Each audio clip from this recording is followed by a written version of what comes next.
Thank you Lord. Praise you Lord. Praise you Jesus. Hallelujah. Hallelujah. നമുക്ക് പ്രവചനത്തിനായിട്ട് ഒരുങ്ങട്ടോ. പ്രവചനം. Hallelujah. Praise you Lord. Thank you Lord. Praise you Jesus.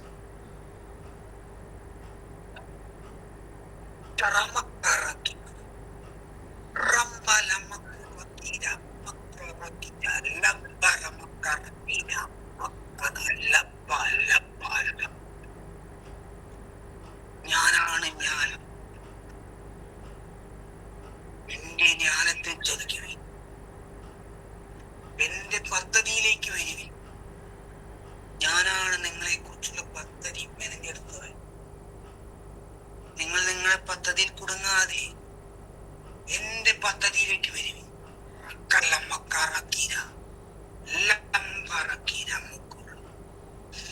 എന്റെ വചനത്തിന്റെ ജ്ഞാനം, എന്റെ പ്രബോധനത്തിന്റെ ജ്ഞാനം ഞാൻ നിങ്ങളെ പഠിപ്പിക്കാം. കൂടുതൽ ആഴമായി ഞാൻ നിങ്ങളെ അതിലേക്ക് കൂട്ടിക്കൊണ്ടുപോകും. കൂടുതൽ വിശ്വാസം ഞാൻ നിങ്ങൾക്ക് നൽകും. ഒരു പടി വിശ്വാസം കൂടി ഞാൻ നിങ്ങൾക്ക് തരുന്നു.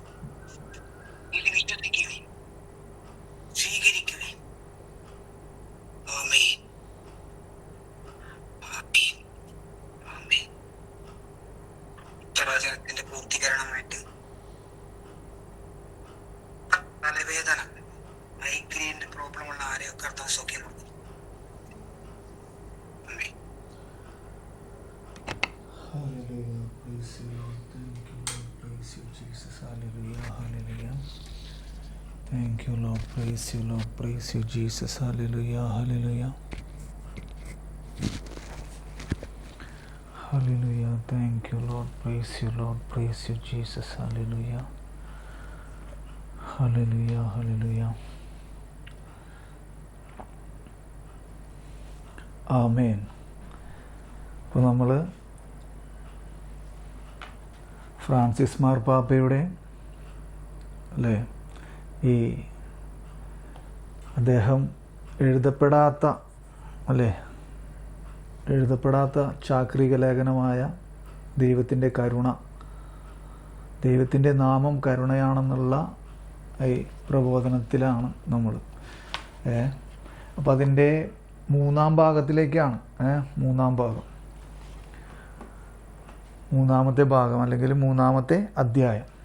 അപ്പോൾ കത്തോലിക്ക സഭയുടെ മതബോധന ഗ്രന്ഥവും കൂടി നിങ്ങളെടുത്ത് വെച്ചോട്ടോ. കത്തോലിക്ക സഭയുടെ മതബോധന ഗ്രന്ഥം കൂടി നിങ്ങളെടുത്ത് വെച്ചോ കേട്ടോ. പറയണത് കേൾക്കാൻ പറ്റാണല്ലേ?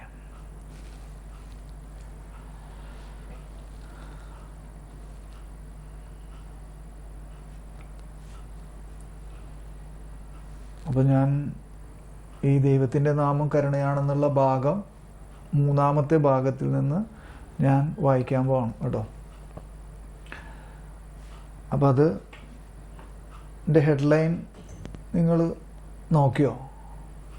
ഏറ്റവും ചെറിയ തുറന്നു കിട്ടലിനു വേണ്ടി ഉണ്ടോ? ഏറ്റവും ചെറിയ തുറന്നു കിട്ടലിനു വേണ്ടി. അപ്പോൾ ഫ്രാൻസിസ് മാർപ്പാപ്പയോട് ആ അഭിമുഖത്തിൽ മൂന്നാം ഭാഗത്തിൽ ചോദിക്കുന്ന ആദ്യത്തെ ചോദ്യമാണ്, കരുണ ലഭിക്കാൻ എന്താണ് ആവശ്യമായി വരിക? കരുണ ലഭിക്കാൻ എന്താണ് ആവശ്യമായി വരിക? ആദ്യത്തെ ചോദ്യമാണ്. എന്നിട്ട് അതിൽ തന്നെ മറ്റൊരു ചോദ്യം കൂടി ചേർത്തിരിക്കുകയാണ്, ഇതിനു വേണ്ടി ഒരു പ്രത്യേക താല്പര്യം ആവശ്യമാണോ എന്ന്. അപ്പോൾ കരുണ ലഭിക്കാൻ എന്താണ് ആവശ്യമായി വരിക, ഇതിനു വേണ്ടി ഒരു പ്രത്യേക താല്പര്യം ആവശ്യമാണോ എന്നുള്ളതാണ്. അപ്പോൾ ഒരു ചോദ്യം, ആ ചോദ്യത്തിൽ രണ്ട് കാര്യങ്ങൾ ചേർത്തിരിക്കുകയാണ്. അപ്പോൾ ഞാനത് അടിയിലേക്ക് വായിക്കുകയാണ്. ഫ്രാൻസിസ് മാർപ്പാപ്പ അതിന് ഉത്തരം പറയുകയാണ്.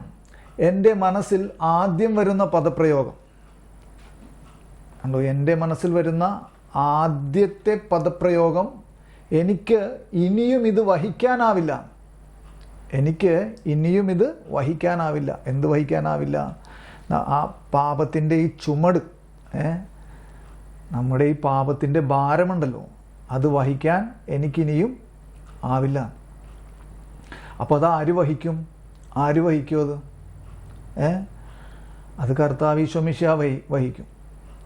ആ അർത്ഥത്തിലാണ് ഈശോ മത്തായിയുടെ സുവിശേഷത്തിലെ 11-ാം അധ്യായം 28-ാമത്തെ വചനത്തിൽ എന്ത് പറഞ്ഞത്? എന്താ പറഞ്ഞ ആ വചനം? ഞാൻ ഒന്ന് വായിക്കട്ടെ. മത്തായിയുടെ സുവിശേഷം 11-ാം അധ്യായം 28ഉം 29ഉം വചനം ഞാൻ വായിക്കട്ടെ. അധ്വാനിക്കുന്നവരും ഭാരം വഹിക്കുന്നവരുമായ നിങ്ങളെല്ലാവരും, അധ്വാനിക്കുന്നവരും ഭാരം വഹിക്കുന്നവരുമായ നിങ്ങളെല്ലാവരും എൻ്റെ അടുക്കൽ വരുവിൻ, ഞാൻ നിങ്ങളെ ആശ്വസിപ്പിക്കാം. ഞാൻ ശാന്തശീലനും വിനീത ഹൃദയനും ആകയാൽ എൻ്റെ നുകം വഹിക്കുകയും എന്നിൽ നിന്ന് പഠിക്കുകയും ചെയ്യുവിൻ, അപ്പോൾ നിങ്ങൾക്ക് ആശ്വാസം ലഭിക്കും. അതായത് എനിക്ക് ഇനിയും ഇത് വഹിക്കാനാവില്ല എന്ന് പറഞ്ഞാൽ അത് ഈശോ വഹിക്കും. മനസ്സിലാവുന്നുണ്ടോ? അർത്ഥത്തിലാണ്. അപ്പോൾ അതെന്താണ്? അധ്വാനിക്കുന്നവരും ഭാരം വഹിക്കുന്നവരുമായ നിങ്ങളെല്ലാവരും. അതായത് 10 കൽപ്പനകളെ യഹൂദരെ അന്ന് 613 ഉപകൽപ്പനകളാക്കി മാറ്റി. ഇല്ലേ? 10 കൽപ്പനകളെ 613 ഉപകൽപ്പനകളാക്കി മാറ്റി. മനസ്സിലാവുന്നുണ്ടോ?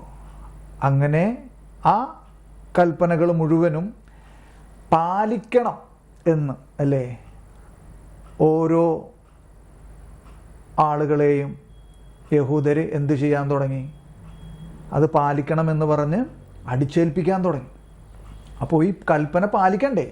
ആ കൽപ്പന പാലിക്കണമെന്ന, അല്ലേ, പാലിക്കാൻ വേണ്ടിയിട്ടുള്ള അധ്വാനം അർത്ഥത്തിലാണ്. മനസ്സിലായോ? ആ കൽപ്പന പാലിക്കാൻ വേണ്ടിയിട്ടുള്ള അധ്വാനമാണ്. പിന്നെ മനസ്സിലാവുന്നുണ്ടോ? അതാണ് അധ്വാനിക്കുന്നവരും. മനസ്സിലാവുന്നുണ്ടോ? പിന്നെന്താണ്? ഭാരം വഹിക്കുന്നവരും. നമ്മളുടെ തന്നെ, അല്ലേ, പാപത്തിൻ്റെ ഭാരം നമ്മൾ വഹിച്ചുകൊണ്ടിരിക്കുകയാണ്. നമ്മുടെ തന്നെ പാപങ്ങൾ വഹിക്കുന്ന ഒരു ചുമട് താങ്ങിയായി നമ്മൾ നടക്കുകയാണ്. മനസ്സിലായോ? പക്ഷെ കർത്താവ് പറയാനാണ്, അധ്വാനിക്കുന്നവരും, ഈ കൽപ്പനകളെല്ലാം പാലിക്കാൻ അധ്വാനിക്കുന്നില്ലേ, ആ അധ്വാനിക്കുന്നവരും ഭാരം വഹിക്കുന്നവരുമായ നിങ്ങളെല്ലാവരും എൻ്റെ അടുക്കൽ വരാം. മനസ്സിലായോ? എൻ്റെ നുകം വഹിക്കാൻ എളുപ്പമുള്ളതാണ് എന്ന് പറയുമ്പോൾ അതിനെക്കുറിച്ച് സഭാപിതാക്കന്മാർ അതിനെ വ്യാഖ്യാനിക്കണത്, എൻ്റെ നുകം എന്ന് പറയണത് ഈശോ പറഞ്ഞത് അവൻ്റെ സുവിശേഷമാണെന്നാണ്. അവൻ്റെ സുവിശേഷം. മനസ്സിലായോ? എൻ്റെ നുകം വഹിക്കാൻ എളുപ്പമുള്ളതും, അല്ലേ, ഞാൻ ശാന്തശീലനും എൻ്റെ നുകം വഹിക്കാൻ എളുപ്പമുള്ളതുമാണ്, എന്നിൽ നിന്ന് പഠിക്കാൻ. അപ്പോൾ ഭാരമൊക്കെ മാറും. അപ്പോൾ അർത്ഥത്തിലാണ് ഇവിടെ ഫ്രാൻസിസ് മാർപ്പാപ്പ എന്ത് പറയണത്? എൻ്റെ മനസ്സിൽ ആദ്യം വരുന്ന പദപ്രയോഗം എനിക്ക് ഇനിയും ഇത് വഹിക്കാനാവില്ല. മനസ്സിലാവുണ്ടോ? എനിക്ക് ഇനിയും ഇത് വഹിക്കാനാവില്ല എന്നതാണ്. ഈ പാപത്തിൻ്റെ ഭാരം എനിക്കിനിയും വഹിക്കാനാവില്ല എന്നതാണ്. നിങ്ങൾ മനസ്സിലാക്കപ്പെടേണ്ടത് സുഖപ്പെടുന്നതും സുഖം പ്രാപിക്കുന്നതും ക്ഷമിക്കേണ്ടതുമായ ഒരു ഘട്ടത്തിലേക്ക് എത്തി നിൽക്കുകയാണ്. മനസ്സിലായോ? ഒരു ഘട്ടത്തിൽ എത്തുന്നു.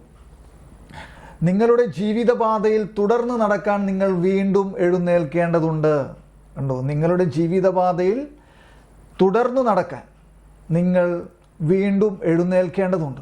ഈ അർത്ഥത്തിലാണ്, അല്ലെങ്കിൽ ഈ അർത്ഥത്തിലെന്നല്ല, അതിൻ്റെ വലിയൊരു രഹസ്യമാണ് ലൂക്കായുടെ സുവിശേഷം 15-ാം അധ്യായത്തിൽ ധൂർത്തുപുത്രൻ്റെ ഉപമയിൽ എന്താണ് 15-ാമത്തെ അധ്യായത്തിൽ ആ 20-ാമത്തെ വചനം ഒന്ന് വായിച്ചേ. 20-ാമത്തെ വചനം അല്ലെ, ഞാൻ വായിക്കാം. ലൂക്കായുടെ സുവിശേഷം 15-ാം അധ്യായത്തിൽ 20-ാമത്തെ വചനം എന്താണ്? കാണാതെ ആർക്കെങ്കിലും പറയാമോ? കണ്ടോ? 15:20 ലൂക്കായുടെ സുവിശേഷം 15:20. അവൻ എഴുന്നേറ്റ്, ആരെ? ധൂർത്തുപുത്രൻ. അവൻ എഴുന്നേറ്റ് പിതാവിൻ്റെ അടുത്തേക്ക് ചെന്നു. അവൻ എന്ത് ചെയ്തു? പിതാവിൻ്റെ അടുത്തേക്കല്ല, അവൻ എന്ത് ചെയ്തു? അവൻ എഴുന്നേറ്റ്, കണ്ടോ, പിതാവിൻ്റെ അടുത്തേക്ക് ചെന്നു. ദൂരെ വെച്ച് തന്നെ പിതാവ് അവനെ കണ്ടു. അവൻ മനസ്സലിഞ്ഞ് ഓടിച്ചെന്ന് അവനെ കെട്ടിപ്പിടിച്ച് ചുംബിച്ചു. മനസ്സിലാവുണ്ടോ? അപ്പോൾ ആ ഒറ്റ വാക്കാണ്, ആ വചനത്തിൽ ഒറ്റ വാക്കിനെയാണ് ഞാൻ പറയണത്. എന്തെന്നാണ്? അവൻ എഴുന്നേറ്റ്, അവൻ ആ പന്നിക്കൂട്ടിൽ നിന്ന് എഴുന്നേറ്റ് പിതാവിൻ്റെ അടുക്കലേക്ക് ചെന്നു. അപ്പോൾ അതാണ് ഇവിടെ പറയുന്നത്. നിങ്ങളുടെ ജീവിതപാത, അത് നമ്മുടെ ഓരോരുത്തരുടെയും വ്യക്തിപരമായ ജീവിതപാതയിൽ തുടർന്ന് നടക്കാൻ, അതായത് തുടർന്ന് ഈ ആത്മീയ ജീവിതം നയിക്കാൻ, അല്ലെങ്കിൽ ക്രിസ്തുവിലേക്ക് വീണ്ടും ചെല്ലാൻ നടക്കാൻ നിങ്ങൾ എന്ത് ചെയ്യണം? വീണ്ടും എഴുന്നേൽക്കേണ്ടതുണ്ട്. വീണ്ടും എഴുന്നേൽക്കണം. മനസ്സിലാവുണ്ടോ? വീണ്ടും എഴുന്നേൽക്കണം. സങ്കീർത്തകൻ പറയുന്നു, ഉരുകിയ മനസ്സാണ് ദൈവത്തിന് സ്വീകാര്യമായ ബലി. ദൈവമേ, നുറുങ്ങിയ ഹൃദയം അങ്ങ് നിരസിക്കുകയില്ല. 51-ാമത്തെ സങ്കീർത്തനം 17-ാമത്തെ വചനമാണ്. അപ്പോൾ ഇവിടെ കത്തോലിക്ക സഭയുടെ മതബോധന ഗ്രന്ഥത്തിലെ ഈ ധൂർത്തുപുത്രൻ്റെ ഉപമയെക്കുറിച്ച് നമ്മൾ ബൈബിളിൽ നിന്ന് നമുക്ക് ഒരുപാട് പ്രാവശ്യം നമ്മളിത് വായിക്കുകയും ഒരുപാട് പ്രാവശ്യം ഇതൊക്കെ കേൾക്കുകയും ചെയ്തിട്ടുള്ളതാണ്. അപ്പോൾ ഇതെല്ലാം എന്തിനെ അടിസ്ഥാനമാക്കിയിട്ടാണ് ആ ഉപമ തന്നെ പറഞ്ഞിരിക്കുന്നത്? അതെല്ലാം കുംഭസാരമെന്ന കൂദാശയെക്കുറിച്ചും കൂടി പ്രതിപാദിച്ചുകൊണ്ടാണ്. മനസ്സിലാവുണ്ടോ? കുംഭസാരമെന്ന കൂദാശയെ കൂടി പ്രതിപാദിച്ചുകൊണ്ടാണ് ഈ സുവിശേഷ ഭാഗത്തെ അവിടെ ഉദ്ധരിച്ചിരിക്കുന്നത്. അപ്പം നമ്മൾ വിശുദ്ധ ഗ്രന്ഥം അല്ലെങ്കിൽ പുതിയ നിയമത്തിൽ നിന്ന് നമ്മളത് ഒരുപാട് പ്രാവശ്യം വായിക്കുകയും കേൾക്കുകയൊക്കെ ചെയ്തിട്ടുണ്ട്. ഇതിനെക്കുറിച്ച് കത്തോലിക്ക സഭയുടെ മതബോധന ഗ്രന്ഥത്തിൽ 1439-ാമത്തെ ഖണ്ഡിക നിങ്ങളൊന്ന് എടുത്തേ. 1439-ാമത്തെ ഖണ്ഡിക ഒന്ന് എടുത്തേ. അപ്പോൾ അവിടെ ഒരു കാര്യം, അല്ലെങ്കിൽ ആ ഖണ്ഡികയിൽ കുറച്ച് കാര്യങ്ങൾ ഈ ധൂർത്തുപുത്രൻ്റെ ഉപമയുമായിട്ട് ആ ഭാഗമായിട്ട് ബന്ധപ്പെട്ട് കത്തോലിക്ക സഭയുടെ മതബോധന ഗ്രന്ഥത്തിൽ എഴുതിയിട്ടുണ്ട്. അപ്പം ഞാനതൊന്ന് വായിക്കട്ടെ. 1439 ശ്രദ്ധിക്കണോട്ടോ. മാനസാന്തരത്തിൻ്റെയും അനുതാപത്തിൻ്റെയും പ്രക്രിയയെ കണ്ടോ, മാനസാന്തരത്തിൻ്റെയും അനുതാപത്തിൻ്റെയും പ്രക്രിയയെ ധൂർത്തുപുത്രൻ്റെ ഉപമയിൽ യേശു വിവരിക്കുന്നുണ്ട്. കണ്ടോ, എന്താണ്? മാനസാന്തരത്തിൻ്റെയും അനുതാപത്തിൻ്റെയും പ്രക്രിയയെ ധൂർത്തുപുത്രൻ്റെ ഉപമയിൽ യേശു വിവരിക്കുന്നുണ്ട്. കരുണയുള്ള പിതാവാണ് ഈ ഉപമയുടെ കേന്ദ്രസ്ഥാനത്ത് നിൽക്കുന്നത്. കണ്ടോ, കരുണയുള്ള പിതാവാണ് ഈ ഉപമയുടെ കേന്ദ്രസ്ഥാനത്ത് നിൽക്കുന്നത്. എന്നിട്ട് പിന്നെ 10 കാര്യങ്ങൾ അവിടെ ഉദ്ധരിക്കുകയാണ്. എന്തൊക്കെയാണ്? 10 കാര്യങ്ങൾ. അപ്പോൾ അതെന്തൊക്കെയാണ്? 10 കാര്യങ്ങൾ അവിടെ പറഞ്ഞു വയ്ക്കുകയാണ്. അപ്പോൾ നിങ്ങൾ വിരൽ കൊണ്ട് എണ്ണിക്കോ കേട്ടോ. മിഥ്യയായ സ്വാതന്ത്ര്യത്തിൻ്റെ ആകർഷണം. കണ്ടോ, മിഥ്യയായ സ്വാതന്ത്ര്യത്തിൻ്റെ ആകർഷണം ഒന്നാമത്തെ കാര്യം. അപ്പോൾ അവൻ വിചാരിച്ചു അല്ലേ, ധൂർത്തുപുത്രൻ എന്ത് വിചാരിച്ചു? ഈ സ്വത്തെല്ലാം മേടിച്ച് അല്ലേ അവൻ പോയപ്പോൾ അവൻ വിചാരിച്ചു അവൻ യഥാർത്ഥ സ്വാതന്ത്ര്യത്തിലേക്കാണ് പോകുന്നതെന്ന്. മനസ്സിലായോ? അവൻ വിചാരിച്ചു അവൻ യഥാർത്ഥ സ്വാതന്ത്ര്യത്തിലേക്കാണ് പോകുന്നതെന്ന്. പക്ഷെ അങ്ങനെ ആയിരുന്നോ? മനസ്സിലായോ? അതാണ് അർത്ഥത്തിലാണ് ഒന്നാമത്തെ കാര്യം പറയണത്, മിഥ്യയായ സ്വാതന്ത്ര്യത്തിൻ്റെ ആകർഷണം. മനസ്സിലാവുണ്ടോ? ഇനി രണ്ടാമത്തെ കാര്യം എന്താണ്? പിതൃഗൃഹത്തെ പരിത്യജിക്കൽ. കണ്ടോ, പിതൃഗൃഹത്തെ പരിത്യജിക്കൽ. മനസ്സിലായി? നമ്മുടെ പിതൃഗൃഹം എവിടെയാണ്? എന്തെന്നാണ്? സ്വർഗമാണ് അല്ലേ? പിതാവും പുത്രനും പരിശുദ്ധാത്മാവും ആയ ആ ദൈവിക സാന്നിധ്യം, ആ പിതൃഗൃഹത്തെ പരിത്യജിക്കൽ രണ്ടാമത്തെ കാര്യം. ഇനി മൂന്നാമത്തെ കാര്യം എന്താണ്? തൻ്റെ സമ്പത്ത് ധൂർത്തടിച്ചു കഴിഞ്ഞപ്പോൾ ആ പുത്രൻ എത്തിച്ചേർന്ന പരമദുരിതാവസ്ഥ. കണ്ടോ, മൂന്നാമത്തെ കാര്യം. നാലാമത്തെ കാര്യം എന്താണ്? പന്നികളെ മേയ്ക്കേണ്ടി വന്നതിൽ അവൻ അനുഭവിച്ച അഗാധമായ തരം താഴ്ത്തപ്പെടൽ. ഇനി അഞ്ചാമത്തേത് എന്താണ്? പന്നികൾ തിന്നുന്ന തവിട് ഭക്ഷിക്കേണ്ടി വന്ന കഷ്ടതരമായ അവസ്ഥ. ആറാമത്തെ കാര്യം എന്താണ്? തനിക്ക് നഷ്ടപ്പെട്ട എല്ലാത്തിനെയും കുറിച്ചുള്ള പരിചിന്തനം. ഏഴാമത്തെ കാര്യം എന്താണ്? അവൻ്റെ അനുതാപവും തൻ്റെ പിതാവിൻ്റെ മുൻപിൽ തൻ്റെ അപരാധം ഏറ്റുപറയാനുള്ള അവൻ്റെ തീരുമാനം. അവൻ്റെ ആ തീരുമാനമാണ് എന്ത്? ആ എഴുന്നേൽക്കുക. മനസ്സിലാവുണ്ടോ? ആ എഴുന്നേൽക്കുക. അപ്പോൾ ഈ അർത്ഥത്തിലാണ് നിങ്ങളൊന്നും കൂടി ആ ദൈവത്തിൻ്റെ നാമം കരുണയാണെന്നുള്ള ആ ചോദ്യത്തിലേക്കൊന്ന് പോയിക്കേ. ഫ്രാൻസിസ് മാർപ്പാപ്പയോട് ചോദിച്ചത് എന്തെന്നാണ്? അഭിമുഖം നടത്തുന്ന ആൾ ചോദിച്ചത് എന്താ? കരുണ ലഭിക്കാൻ എന്താണ് ആവശ്യമായി വരിക? മനസ്സിലായോ? അപ്പം നമ്മൾ ദൈവത്തിൻ്റെ അടുത്തേക്ക് പോകണമെങ്കിൽ എന്ത് വേണം? എഴുന്നേൽക്കണം. മനസ്സിലായോ? ഇതിനു വേണ്ടി ഒരു പ്രത്യേക താല്പര്യം ആവശ്യമാണോ എന്നാണ് ചോദ്യം. അപ്പം അവൻ്റെ തീരുമാനം എന്ന് അല്ലേ, അത് എത്രാമത്തെയാണ് ഞാനിപ്പോൾ പറഞ്ഞത്? എത്രാമത്തെ ആയിരുന്നു? 1, 2, 3, 4, 5, 6 അല്ലേ? തനിക്ക് എല്ലാത്തിനെ കുറിച്ചുള്ള പരിചിന്തനം 6. 7-മത്തത് അവൻ്റെ അനുതാപവും തൻ്റെ പിതാവിൻ്റെ മുൻപിൽ തൻ്റെ അപരാധം ഏറ്റുപറയാനുള്ള അവൻ്റെ തീരുമാനവും. 7. 8-മത്തെ കാര്യം എന്താണ്? അവൻ്റെ തിരിച്ചുപോക്ക്. കണ്ടോ? അവൻ്റെ തിരിച്ചുപോക്ക്, അതാണ് അവൻ എഴുന്നേൽക്കുക, അവൻ്റെ തിരിച്ചുപോക്ക്. 8-മത്തെ കാര്യം എന്താണ്? പിതാവിൻ്റെ ഔദാര്യപൂർവകമായ സ്വാഗതം. 9-മത്തത് എന്താണ്? പിതാവിൻ്റെ സന്തോഷം. 10 ഉണ്ട് കേട്ടോ, 10 ഉണ്ട്. അത് ഞാൻ എണ്ണിയത് തെറ്റിപ്പോയതായിരിക്കാം. 10 ഉണ്ട് അതിൽ കേട്ടോ. അപ്പോൾ നിങ്ങളത് നോക്കിയാൽ മതി കേട്ടോ. അപ്പോൾ ഇത് ഞാനൊന്ന് ജസ്റ്റ് വായിച്ചതാണ്. എന്നിട്ട് പറയാണ്, ഇവയെല്ലാം മാനസാന്തര പ്രക്രിയയുടെ സവിശേഷതകളാണ്.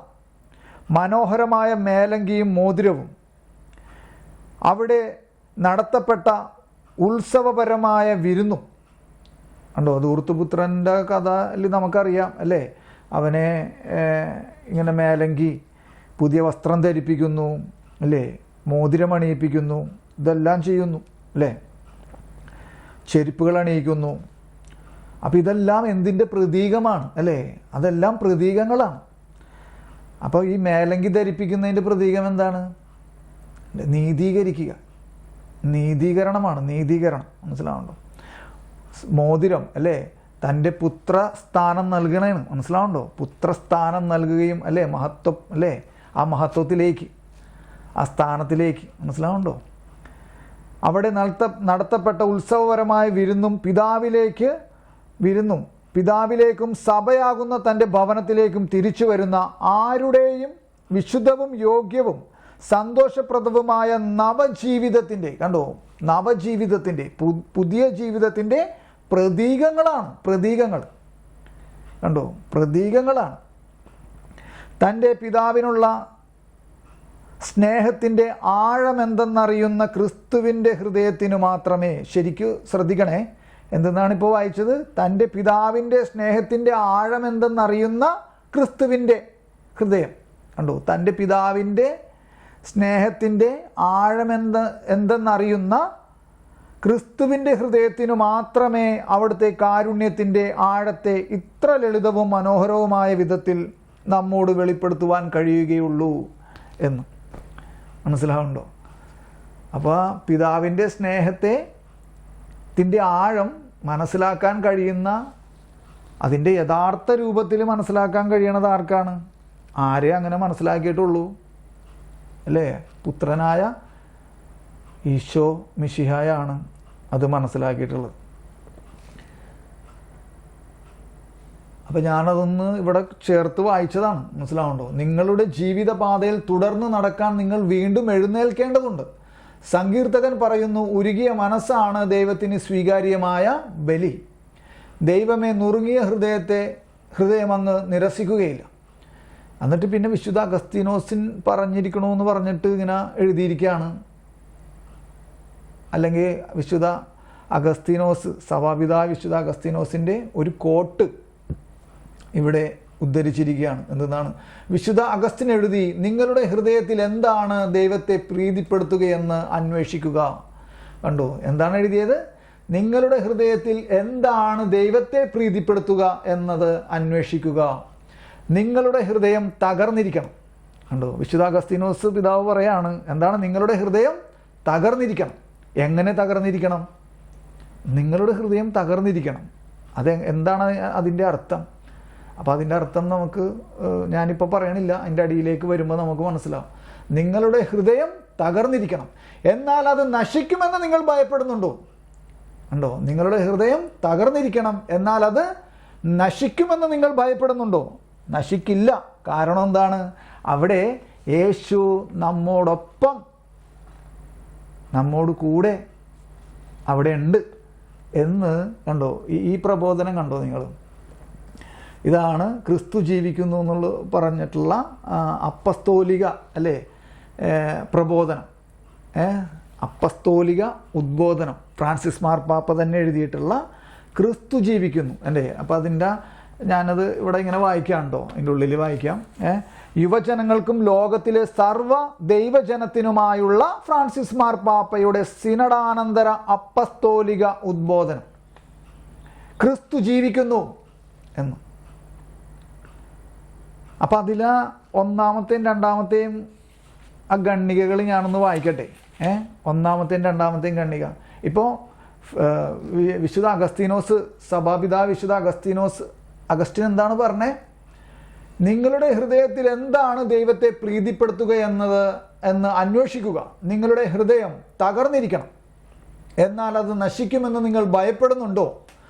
സങ്കീർത്തകന്റെ അധരത്തിൽ നിന്ന് ഇങ്ങനെ ഒരു മറുപടി വരുന്നു: അങ്ങയുടെ രക്ഷയുടെ സന്തോഷം എനിക്ക് വീണ്ടും തരണമേ.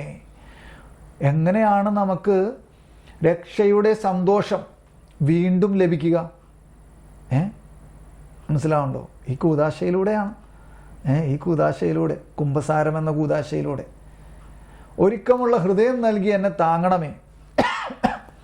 അപ്പം ഞാൻ ഇത് വായിക്കട്ടെ. അപ്പം അഗസ്തീനോസ് പിതാവ് എഴുതിയ ആ വാക്ക് ഒന്നും കൂടി ഞാൻ വായിക്കട്ടെ. വിശുദ്ധ അഗസ്തീൻ ഇങ്ങനെ എഴുതി: നിങ്ങളുടെ ഹൃദയത്തിൽ എന്താണ് ദൈവത്തെ പ്രീതിപ്പെടുത്തുക എന്ന് അന്വേഷിക്കുക. നിങ്ങളുടെ ഹൃദയം തകർന്നിരിക്കണം, എന്നാൽ അത് നശിക്കുമെന്ന് നിങ്ങൾ ഭയക്കുന്നുണ്ടോ? ഇല്ല. എന്താ കാരണം? അപ്പോൾ അതാണ് ഞാനപ്പോൾ ഇതിവിടെ വായിക്കാൻ പോണത് കേട്ടോ. ഇതിൽ വായിക്കാൻ പോണത് നിങ്ങൾ ശ്രദ്ധിക്കണേ. ക്രിസ്തു ജീവിക്കുന്നു എന്ന് പറഞ്ഞ ഒരു സിനഡാനന്തര അപ്പസ്തോലിക ഉദ്ബോധനമാണ് ഫ്രാൻസിസ് മാർപ്പാപ്പ തന്നെ എഴുതിയത്. ശ്രദ്ധിക്കണം കേട്ടോ, വളരെ പ്രധാനപ്പെട്ടതാണ്. ഇത് യൂത്തുകൾക്കായിട്ട് കൂടുതൽ ആയിട്ടാണ് ഇത് എഴുതിയിരിക്കുന്നത്. പക്ഷേ ഇതെല്ലാവർക്കും ഇത് വളരെ പ്രചോദനവും ജീവനും, ഒരു പുതുജീവൻ നൽകുന്ന ഒരനുഭവം നമുക്കുണ്ടാവും. അപ്പം ഞാനത് വായിക്കാൻ പോണേണ്. ക്രിസ്തു ജീവിക്കുന്നു, അവിടുന്നാണ് നമ്മുടെ പ്രത്യാശ. അത്ഭുതകരമായ രീതിയിൽ ലോകത്തിന് അവിടുന്ന് യുവത്വം പ്രദാനം ചെയ്യുകയും അവിടുന്ന് സ്പർശിക്കുന്നതെല്ലാം ചെറുപ്പവും പുതുമയുള്ളതും ജീവസുറ്റതുമാക്കുകയും ചെയ്യുന്നു. അതിനാൽ എല്ലാ ക്രൈസ്തവ യുവജനങ്ങളോടും ഞാൻ ആദ്യമേ തന്നെ പറയുവാൻ ആഗ്രഹിക്കുന്ന വാക്കുകൾ ഇവയാണ്: ക്രിസ്തു ജീവിക്കുന്നു, നിങ്ങളും ജീവിക്കണമെന്ന് അവിടുന്ന് ആഗ്രഹിക്കുന്നു. ശ്രദ്ധിക്കണോട്ടോ, ഓരോ വാക്കുകളും ശ്രദ്ധിക്കണോട്ടോ നിങ്ങൾ. ഇത് പിന്നീട് നിങ്ങൾ കേട്ടിട്ട് ഇത് എഴുതിയെടുക്കണം, ഈ വാക്കുകൾ കേട്ടോ. പിന്നീട് വീഡിയോ കേട്ടിട്ട് ഇത് എഴുതിയെടുക്കണം. രണ്ടാമത്തെ ഖണ്ഡികയിൽ പറയണത് ഞാൻ വായിക്കണേ. ക്രിസ്തു ജീവിക്കുന്നു എന്നുള്ളതിൽ: അവിടുന്ന് നിന്നിലുണ്ട്, നിന്നോടൊപ്പമുണ്ട്, അവിടുന്ന് നിന്നെ ഒരിക്കലും ഉപേക്ഷിക്കുകയില്ല.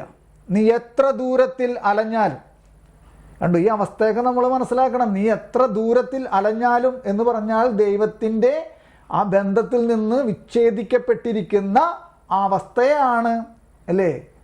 നീ എത്ര ദൂരത്തിൽ അലഞ്ഞാലും ഉദ്ധിതനായവൻ എപ്പോഴും അവിടെയുണ്ട്. എവിടെയുണ്ട്? നമ്മുടെ ഉള്ളിലുണ്ട്. മനസ്സിലായോ?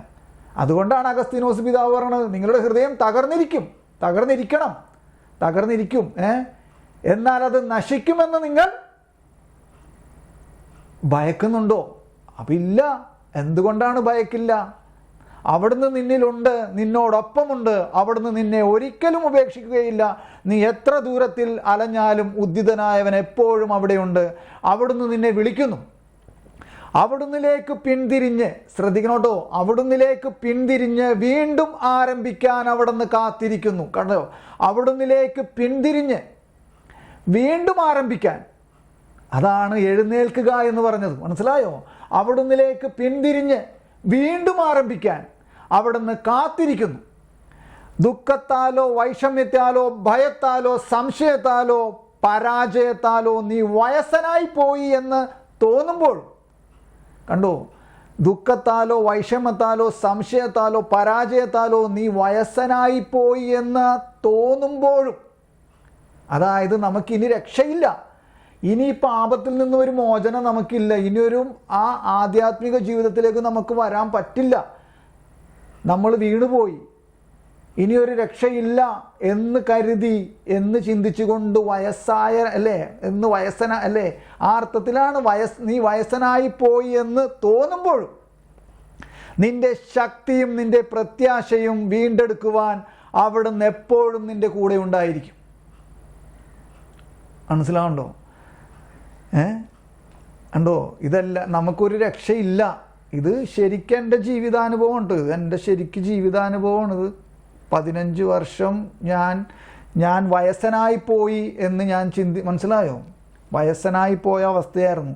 ഞാൻ എത്ര ദൂരത്തിൽ അലഞ്ഞാലും, മനസ്സിലായോ?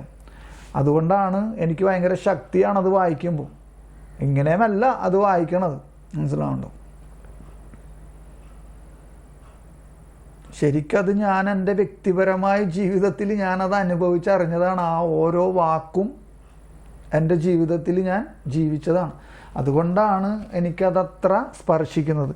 അപ്പം ഇത് യൂത്തുകളോട് ഫ്രാൻസിസ് മാർപ്പാപ്പ പറയുകയാണ്. ഇപ്പം യൂത്തുകൾക്ക് വേണ്ടിയിട്ട് എഴുതിയിരിക്കുകയാണത്. പക്ഷേ ഇത് അല്ലേ, ഈ അവസ്ഥയിലായിരിക്കുന്ന ഒരു 80 വയസ്സുകാരനോട് ഇത് പറഞ്ഞാലും അദ്ദേഹത്തെ സ്പർശിക്കുകയോ ഇല്ലയോ? മനസ്സിലാവുണ്ടോ? ഈ പുസ്തകം എനിക്ക് കിട്ടാനില്ല, മനസ്സിലാവുണ്ടോ? ഈ പുസ്തകം എനിക്ക് കിട്ടില്ല. ഇതിൻ്റെ അച്ചടി നിർത്തി വെച്ചിരിക്കുകയാണ്. കിട്ടില്ല എന്ന് വെച്ച് കഴിഞ്ഞാൽ എന്താണ്, കാർമൽ ബുക്ക് സ്റ്റാൾ അല്ല തിരുവനന്തപുരത്ത് അവർ വീണ്ടും അത് ചെയ്യുന്നതാലും കിട്ടും. അതിപ്പം നിർത്തി വെച്ചിരിക്കുകയാണ് തൽക്കാലത്തേക്ക്. അതിനി ഓർഡർ, കാരണം ഞാൻ മേടിക്കാൻ നോക്കിയിട്ട് കിട്ടിയില്ല. എന്നിട്ട് ഞാൻ ആ കഥ ഞാൻ പിന്നെ എപ്പോഴെങ്കിലുമൊക്കെ പറയാം. അപ്പോൾ ഇപ്പം നിങ്ങൾക്ക് മനസ്സിലായോ വിശുദ്ധ അഗസ്തീനോസ് സഭാപിതാവ് വിശുദ്ധ അഗസ്തീൻ എന്താണിപ്പോൾ ഇവിടെ പറഞ്ഞിരിക്കണത്? അപ്പം അത് വായിച്ചപ്പോഴാണ്, അവൻ്റെ കോട്ട് വായിച്ചപ്പോഴാണ്, ആ ഉദ്ധരണി വായിച്ചപ്പോഴാണ് നമ്മൾ ഈ ക്രിസ്തു ജീവിക്കുന്നു എന്നുള്ള ഇതെടുത്ത് വായിക്കാനിടയായത്. എന്തെന്നാണ് വിശുദ്ധ അഗസ്തീൻ എഴുതി, നിങ്ങളുടെ ഹൃദയത്തിൽ എന്താണ് ദൈവത്തെ പ്രീതിപ്പെടുത്തുകയെന്ന് അന്വേഷിക്കുക. നിങ്ങളുടെ ഹൃദയം തകർന്നിരിക്കണം. അപ്പം ഏത് ഹൃദയം തകർന്നിരിക്കണം എന്നാണ്? നമ്മളുടെ പാപം നിറഞ്ഞ ഹൃദയം തകർന്നിരിക്കണം, മനസ്സിലാവുണ്ടോ? എന്നാൽ അത് നശിക്കുമെന്ന് നിങ്ങൾ ഭയപ്പെടുന്നുണ്ടോ? നശിക്കുകയില്ല എന്നുള്ളതിന് ഉത്തരമാണ് ഇപ്പോൾ ക്രിസ്തു ജീവിക്കുന്നു എന്നുള്ള ആ ഒരു പ്രബോധനത്തിൽ നിന്ന് നമുക്ക് ലഭിച്ചത്.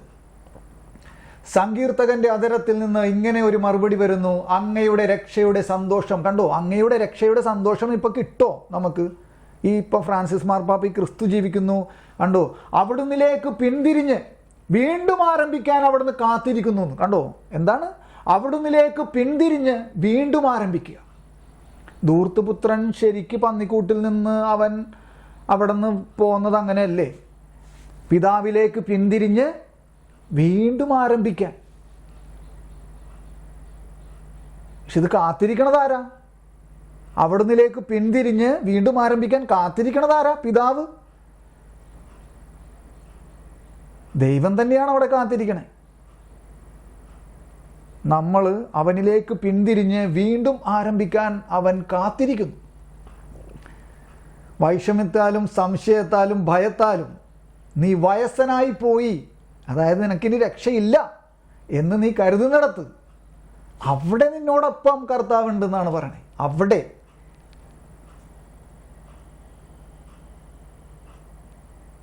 ഇതിൽ കൂടുതൽ എന്താ വേണ്ടേ നമുക്ക്? മനസ്സിലായി? ഇതിൽ കൂടുതൽ എന്ത് വേണം? അപ്പം ഇതൊക്കെയാണ് നമ്മളെ ഇങ്ങനെ പിടിച്ചു നിർത്തണതേ, മനസ്സിലാവുണ്ടോ? ഞാൻ ഒന്നും കൂടി അത് വായിക്കട്ടെ. വിശുദ്ധ അഗസ്തീൻ എഴുതി, നിങ്ങളുടെ ഹൃദയത്തിൽ എന്താണ് ദൈവത്തെ പ്രീതിപ്പെടുത്തുക എന്ന് അന്വേഷിക്കുക. നിങ്ങളുടെ ഹൃദയം തകർന്നിരിക്കണം, എന്നാൽ അത് നശിക്കുമെന്ന് നിങ്ങൾ ഭയക്കുന്നുണ്ടോ? സങ്കീർത്തകന്റെ അധരത്തിൽ നിന്ന് ഇങ്ങനെ ഒരു മറുപടി വരുന്നു, അങ്ങയുടെ രക്ഷയുടെ സന്തോഷം എനിക്ക് വീണ്ടും. കണ്ടോ, ധൂർത്തുപുത്രന് ഇത് കിട്ടിയോ ഇല്ലയോ? മനസ്സിലാവുണ്ടോ? അങ്ങയുടെ രക്ഷയുടെ സന്തോഷം എനിക്ക് വീണ്ടും തരണമേ. ഒരുക്കമുള്ള ഹൃദയം നൽകി എന്നെ താങ്ങണമേ. സങ്കീർത്തനം 51:12. ശ്രദ്ധിക്കണം കേട്ടോ, ഇനി ശ്രദ്ധിക്കണേ. അശുദ്ധിയുള്ള ഹൃദയം തകർക്കപ്പെടേണ്ടതാണ്. കണ്ടോ, ഏത് ഹൃദയം? അശുദ്ധി അല്ലെങ്കിൽ തിന്മ നിറഞ്ഞ ഹൃദയം തകർക്കപ്പെടേണ്ടതാണ്. അതാണ് നിങ്ങളുടെ ഹൃദയം തകർന്നിരിക്കാം എന്ന് വിശുദ്ധ അഗസ്തീനോസ് നേരത്തെ പറഞ്ഞു വെച്ചത്. പക്ഷെ അത് നശിക്കുമെന്ന് നിങ്ങൾ ഭയപ്പെടുന്നുണ്ടോ? ഭയപ്പെടേണ്ട ആവശ്യമില്ല, അത് നശിക്കില്ല. മനസ്സിലാവുന്നുണ്ടോ? അശുദ്ധിയുള്ള ഹൃദയം തകർക്കപ്പെടേണ്ടതാണ്. എന്നാൽ മാത്രമേ പവിത്രമായ, അതായത് വിശുദ്ധമായ ഹൃദയം സൃഷ്ടിക്കാനാവൂ. ഉണ്ടോ? ആ തിന്മ നിറഞ്ഞ അശുദ്ധമായ ഹൃദയം നശിപ്പിക്കപ്പെടണം, അല്ലേ? തകർക്കപ്പെടണം. എന്നാലേ പുതിയ ഹൃദയം, അല്ലേ, വിശുദ്ധമായൊരു ഹൃദയം സൃഷ്ടിക്കപ്പെടാനാവുകയുള്ളൂ. മനസ്സിലാവുണ്ടോ? പാപം ചെയ്യുമ്പോൾ നാം നമ്മോട് തന്നെ അസംതൃപ്തരാകണം. എന്താണ് കാരണം? പാപം അനിഷ്ടകരമാണ്, അതൊരു ഇഷ്ടമല്ലാത്ത ഒരു കാര്യമാണ്. നമ്മൾ പാപം നിറഞ്ഞവരാണെങ്കിലും നമുക്ക് കുറഞ്ഞത് ദൈവത്തെ പോലെ ആയിരിക്കാം. അതെങ്ങനെ ആകാൻ പറ്റും? നമ്മൾ പാപം നിറഞ്ഞവരാണെങ്കിലും കുറഞ്ഞത് നമുക്ക് ദൈവത്തെ പോലെ ആയിരിക്കാം. അതെങ്ങനെ ആകാൻ പറ്റണേ? അതാണ് അടുത്ത വാക്ക്. ദൈവത്തിന് എന്ത് അനിഷ്ടമാണോ അവ നമുക്കും അനിഷ്ടമായിരിക്കട്ടെ. കണ്ടോ? ദൈവത്തിന്, അല്ലേ, നമ്മൾ പാപം നിറഞ്ഞവരാണെങ്കിലും കുറഞ്ഞത് നമുക്ക് ദൈവത്തെ പോലെ ആയിരിക്കാം. അതെങ്ങനെയാണ് നമുക്ക് ദൈവത്തെ പോലെ ആയിരിക്കാൻ പറ്റുക പാപം നിറഞ്ഞ അവസ്ഥയിലും? എന്നിട്ട് പറയാണ് എന്താണ്? ദൈവത്തിന് എന്ത് അനിഷ്ടമാണോ, അതായത് ദൈവത്തിന് എന്താണോ ഇഷ്ടമല്ലാത്തത് അവ നമുക്കും ഇഷ്ടമല്ലാതിരിക്കട്ടെ. ദൈവത്തിന് ഏറ്റവും ഇഷ്ടമല്ലാത്ത ഒരു കാര്യം എന്താണ്? തിന്മ. മനസ്സിലാവുന്നുണ്ടോ? അപ്പം അതും നമുക്കും ഇഷ്ടമല്ലാതിരിക്കട്ടെ, അല്ലെങ്കിൽ നമുക്കും അത് അനിഷ്ടമായിരിക്കട്ടെ. പ്രഭാഷണങ്ങൾ 19-ാം അധ്യായം 2-3 ഇതൊക്കെ കോട്ട് ചെയ്തിരിക്കുകയാണ്. തകർന്ന ഹൃദയമാണ് ദൈവത്തിന് പ്രീതികരമായ ബലിയെന്ന് സഭാപിതാക്കന്മാർ നമ്മെ പഠിപ്പിക്കുന്നു. നമ്മുടെ പാപങ്ങളെക്കുറിച്ചും നാം ചെയ്ത തിന്മയെക്കുറിച്ചും നികൃഷ്ടതയെക്കുറിച്ചും, അതായത് മോശമായ അവസ്ഥയെക്കുറിച്ചും ക്ഷമയുടെയും കരുണയുടെയും ആവശ്യകതയെക്കുറിച്ചും നാം ബോധവാന്മാരാണെന്നതിൻ്റെ അടയാളമാണത്. അപ്പോൾ ഇവിടെ 5 കാര്യങ്ങൾ വീണ്ടും പറഞ്ഞിട്ടോ. എന്തൊക്കെയാണ്? നമ്മുടെ പാപങ്ങളെക്കുറിച്ചും നാം ചെയ്ത തിന്മയെക്കുറിച്ചും നികൃഷ്ടതയെക്കുറിച്ചും ക്ഷമയുടെയും കരുണയുടെ ആവശ്യകതയെക്കുറിച്ചും നാം ബോധവാന്മാരാണെന്നതിൻ്റെ അടയാളമാണിത്. മനസ്സിലായോ? അപ്പോൾ എന്തായിരുന്നു ചോദ്യം? കരുണ ലഭിക്കാൻ എന്താണ് ആവശ്യമായി വരിക? ഇതിനു വേണ്ടി ഒരു പ്രത്യേക താല്പര്യം ആവശ്യമാണോ എന്ന ചോദ്യത്തിന് ഉത്തരമാണ് ഇപ്പോൾ നമ്മൾ ഫ്രാൻസിസ് മാർപ്പാപ്പ നമുക്ക് നൽകിയത്. ഇനി അടുത്ത ചോദ്യം. അപ്പോൾ ഇതിൻ്റെ ഹെഡ്ലൈൻ നിങ്ങൾക്ക് എപ്പോഴും ഓർമ്മ വേണം കേട്ടോ. എന്താണ് ഇതിൻ്റെ തലക്കെട്ട്? ഏറ്റവും ചെറിയ തുറന്നു കിട്ടലിന് വേണ്ടി. മനസ്സിലായോ? ഏറ്റവും ചെറിയ തുറന്നു കിട്ടലിന് വേണ്ടി. അപ്പോൾ ആ ഭാഗത്തിൻ്റെ, അല്ലെങ്കിൽ ആ അധ്യായത്തിൻ്റെ 2ാമത്തെ ചോദ്യത്തിലേക്ക് പോവാണ്. നമ്മൾ പാപികളാണെന്ന് എങ്ങനെയാണ് തിരിച്ചറിയുക? അങ്ങനെ പാപബോധമില്ലാത്ത ഒരാളോട് താങ്കൾ എന്തു പറയും? മാർപ്പാപ്പയോട് ചോദിക്കുകയാണ്, ഫ്രാൻസിസ് മാർപ്പാപ്പയോട്. നമ്മൾ പാപികളാണെന്ന് എങ്ങനെയാണ് തിരിച്ചറിയുക? അങ്ങനെ പാപബോധമില്ലാത്ത ഒരാളോട് താങ്കൾ എന്തു പറയും? അപ്പോൾ ഫ്രാൻസിസ് മാർപ്പാപ്പ ഉത്തരം കൊടുക്കുകയാണ്. പാപബോധമുള്ള ഒരാൾക്ക് ലഭിക്കുന്ന കൃപ തേടാൻ ഞാൻ അയാളെ ഉപദേശിക്കും. മനസ്സിലാവുണ്ടോ? പാപബോധമില്ലാത്ത ഒരാളോട് താങ്കൾ എന്ത് പറയും എന്നാണല്ലോ ചോദ്യം. പാപബോധമില്ലാത്ത ഒരാളോട് എന്താണ്? പാപബോധമുള്ള ഒരാൾക്ക് ലഭിക്കുന്ന കൃപ. മനസ്സിലായോ? പാപബോധമില്ലാത്ത ഒരാളോട് പാപബോധമുള്ള ഒരാൾക്ക് ലഭിക്കുന്ന കൃപയുണ്ടല്ലോ, ആ കൃപ തേടാൻ അയാളെ ഉപദേശിക്കും. മനസ്സിലാവുണ്ടോ? അത് കഴിഞ്ഞിട്ട് പിന്നെ പറയണാണ് ആദ്യത്തെ 2ാമത്തെ ചോദ്യത്തിലെ ആദ്യത്തെ വാക്ക് എന്തായിരുന്നു? നമ്മൾ പാപികളാണെന്ന് എങ്ങനെയാണ് തിരിച്ചറിയുക? അപ്പോൾ ഫ്രാൻസിസ് മാർപ്പാപ്പ പറയാണ്, ഒരാൾ സ്വയം പാപിയാണെന്ന് തിരിച്ചറിയുന്നത് ഒരു കൃപയാണ്. നമ്മൾ നേരത്തെ പഠിച്ചു ലജ്ജ ഒരു കൃപയാണെന്ന് പഠിച്ചു, അല്ലേ? പക്ഷെ ഇവിടെ ഫ്രാൻസിസ് മാർപ്പാപ്പ ഇപ്പോൾ പറയാണ്, നമ്മൾ പാപികളാണെന്ന് എങ്ങനെയാണ് തിരിച്ചറിയുക എന്ന ചോദ്യത്തിന് ഫ്രാൻസിസ് മാർപ്പാപ്പ പറയാണ്, ഒരാൾ സ്വയം പാപിയാണെന്ന് തിരിച്ചറിയുന്നത് അതൊരു കൃപയാണ്. അതൊരു കൃപയാണ്. ആ കൃപ എന്നിട്ട് പറയാണ്, ആ കൃപയില്ലാത്ത ആൾക്ക്, ഏത് കൃപയില്ലാത്ത ആൾക്ക്? പാപബോധമില്ലാത്ത ആളോട് താങ്കൾ എന്ത് പറയും എന്ന് ചോദിച്ചല്ലോ. അപ്പോൾ അങ്ങനത്തെ കൃപയില്ലാത്ത ഒരാൾക്ക് ഇങ്ങനെ പറയാം. എങ്ങനെ പറയാം? എനിക്ക് പരിമിതിയുണ്ട്. അതായത് ഈ പാപബോധവും പശ്ചാത്താപവും ഇല്ലാത്ത ഒരാളെ കുറിച്ചാണ് ഈ പറയണേ. ആ കൃപ, അങ്ങനത്തെ ഒരു കൃപയില്ലാത്ത ഒരാൾക്ക് ഇങ്ങനെ പറയാം. എന്നിട്ട് പറയാണ്, എനിക്ക് പരിമിതിയുണ്ട്, ആ പരിമിതിക്കുള്ളിൽ നിന്നുകൊണ്ട് ഞാൻ പറയുന്നു, ഇതെൻ്റെ തെറ്റുകളാണ്. കണ്ടോ, അവന് പാപബോധവും പശ്ചാത്താപവും ഇല്ല. പക്ഷേ എന്നിട്ടോ അല്ലേ പറയാണ്, എനിക്ക് പരിമിതിയുണ്ട്. ആ പരിമിതിക്കുള്ളിൽ നിന്നുകൊണ്ട് ഞാൻ പറയാനാണ്, എന്ത് പറയുന്നു, ഇതെൻ്റെ തെറ്റുകളാണ്. മനസ്സിലായോ? എന്നാൽ ഒരാൾ പാപിയാണെന്ന് സ്വയം അംഗീകരിക്കുന്നത് മറ്റൊരു കാര്യമാണ്. എന്നാൽ ഒരാൾ പാപിയാണെന്ന് സ്വയം അംഗീകരിക്കുന്നത് മറ്റൊരു കാര്യമാണ്.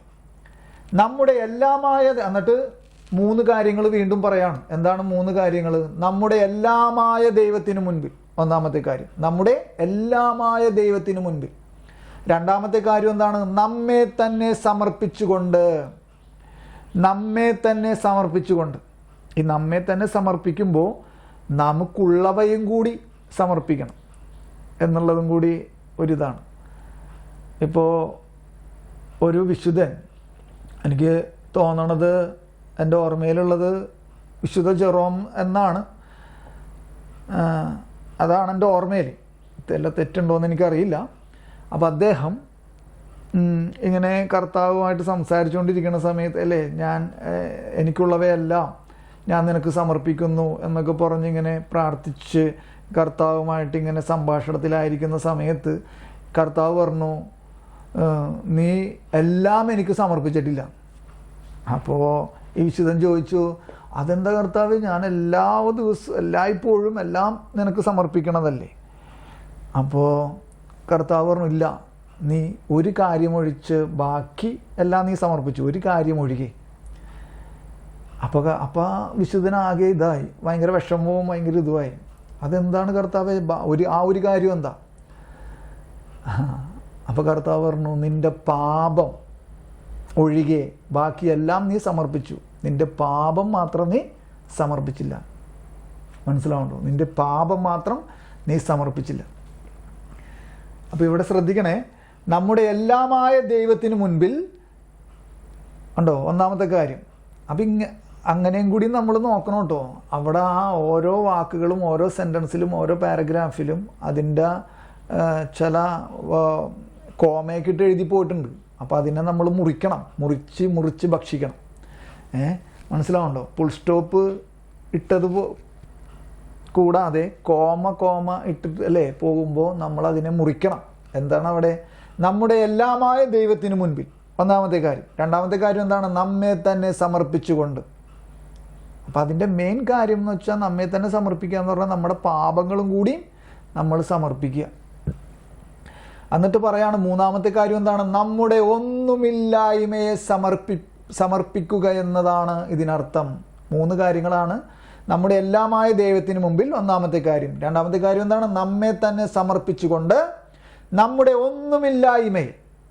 എന്താണ് നമ്മുടെ ഒന്നുമില്ലായ്മ എന്ന് പറയുമ്പോൾ നമുക്ക് എന്താണ് ശരിക്കതിൽ നിന്ന് മനസ്സിലാക്കിയെടുക്കാൻ പറ്റുക? ഇല്ലേ? ഈ വചനമാണ് നമ്മുടെ മനസ്സിൽ പെട്ടെന്ന് ഓടി വരുന്നത്, അല്ലെങ്കിൽ എൻ്റെ മനസ്സിൽ ഓടി വന്നത്. അല്ലേ? നീ പൊടിയാകുന്നു, അല്ലേ? നീ പൊടിയാകുന്നു, പൊടിയിലേക്ക് തന്നെ നീ മടങ്ങുകയും ചെയ്യും. നീ പൊടിയാകുന്നു, പൊടിയിലേക്ക് തന്നെ മടങ്ങുകയും ചെയ്യും. ഇതാണ് നമ്മുടെ ഒന്നുമില്ലായ്മ. മനസ്സിലാവുണ്ടോ? നമ്മുടെ ഒന്നുമില്ലായ്മ. അപ്പോൾ ഇവിടെ ഉൽപ്പത്തിയുടെ പുസ്തകത്തിൽ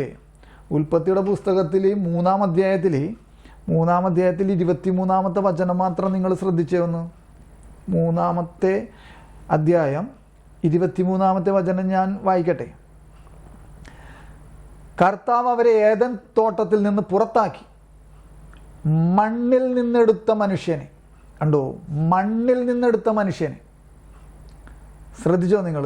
മണ്ണിൽ നിന്നെടുത്ത മനുഷ്യനെ. മനസ്സിലായോ? ഞാനൊന്നും കൂടി പറയാനാണ്. മണ്ണിൽ നിന്നെടുത്ത മനുഷ്യനെ മണ്ണിനോട് മല്ലിടാൻ വിട്ടു. കണ്ടോ? മണ്ണിൽ നിന്നെടുത്ത മനുഷ്യൻ. അതാണ് നീ പൊടിയാണ്, പൊടിയിലേക്ക് തന്നെ മടങ്ങുകയും ചെയ്യും എന്ന് പറഞ്ഞാൽ മണ്ണിൽ നിന്നെടുത്ത മനുഷ്യൻ. അപ്പോൾ ആ അർത്ഥത്തിലാണ് നമ്മുടെ ഒന്നുമില്ലായ്മ. നമുക്കെന്തുണ്ട്? നമുക്കെന്താ ഉള്ളത് സ്വന്തമായിട്ട്? എന്താണ് നമുക്ക് സ്വന്തമായിട്ടുള്ളത്? എന്താ ഉള്ളത്? പാപമാണ് നമുക്കുള്ളത് സ്വന്തമായിട്ട്. ബാക്കി ഒന്നും നമുക്കുണ്ടെന്ന് പറയാൻ നമുക്ക് കഴിയില്ല. മനസ്സിലാവുണ്ടോ? നമുക്ക് ഒന്നേ ഉള്ളൂ പറയാനാണെങ്കിൽ, പാപം. മനസ്സിലാവുണ്ടോ? ബാക്കിയൊന്നും നമ്മുടേതല്ല. മനസ്സിലാണോ? അല്ലെ നമുക്കില്ല. അപ്പോൾ അതാണ് ഒന്നുമില്ലായ്മയെ സമർപ്പിക്കുക എന്നതാണ് ഇതിനർത്ഥം. എന്നിട്ട് പറയാണ് നമ്മുടെ ക്ലേശങ്ങൾ പാപങ്ങൾ എല്ലാം തന്നെ, നമ്മുടെ ക്ലേശങ്ങൾ പാപങ്ങൾ എല്ലാം തന്നെ. നാം ഇവിടെ കൃപയുടെ പ്രവൃത്തിയാണ് അപേക്ഷിക്കേണ്ടത്. ഞാൻ പറയണത് കേൾക്കാൻ പറ്റണ്ടോ നിങ്ങൾക്ക്? ഞാൻ പറയണത് മുഴുവൻ കേൾക്കാൻ പറ്റണ്ടോ കറക്റ്റായിട്ട്? ഇടയ്ക്ക് നെറ്റ് വിട്ടു പോകണ്ടേ? അപ്പോൾ അതാണ് നമ്മുടെ ക്ലേശങ്ങൾ പാപങ്ങളെല്ലാം തന്നെ. ഇവിടെ കൃപയുടെ പ്രവൃത്തിയാണ് അപേക്ഷിക്കേണ്ടത്. ഇനി അടുത്ത ഭാഗത്തിലേക്ക് വരികയാണ്. ബ്രൂസ് മാർഷലിൻ്റെ നോവലായ, നമ്മൾ ഈ ഭാഗം നമുക്ക് നേരത്തെ നമ്മൾ പറഞ്ഞിട്ടുള്ളതാണ്, അല്ലെ വായിച്ചിട്ടുള്ളതാണ്. അപ്പോൾ ഈ ഒരു ഭാഗത്തിലാണ് അത് പ്രത്യേകിച്ച് പറഞ്ഞു വച്ചിരിക്കണം. എന്താണ്? ഏറ്റവും ചെറിയ തുറന്നു കിട്ടലിനു വേണ്ടി എന്ന ആ ഒരു വാക്കിന് വേണ്ടി ഈ ഒരു കഥയും കൂടി ഇവിടെ ഉൾപ്പെടുത്തിയിരിക്കുകയാണ് ഈ ഭാഗത്തിൽ.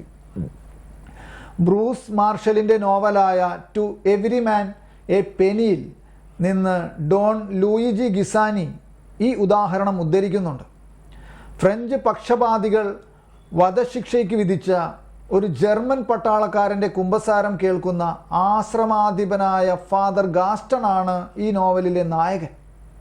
സ്ത്രീകളോടുള്ള തൻ്റെ അമിതമായ അഭിനിവേശവും അത്തരത്തിലുള്ള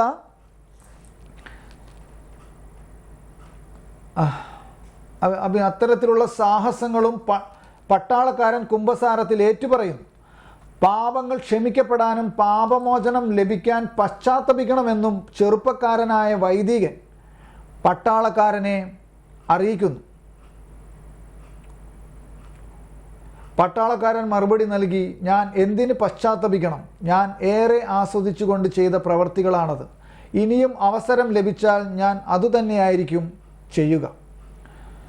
ഞാൻ പറയണത് കേൾക്കാൻ പറ്റണ്ടോ നിങ്ങൾക്ക്? പറയണത് കേൾക്കാൻ പറ്റണില്ലേ?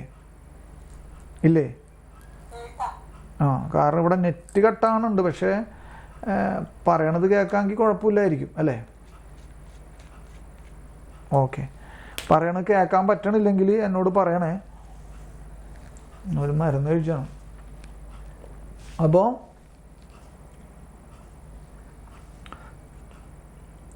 ഞാൻ എന്തിന് പശ്ചാത്തപിക്കണം? ഞാൻ ഏറെ ആസ്വദിച്ചുകൊണ്ട് ചെയ്ത പ്രവൃത്തികളാണത്.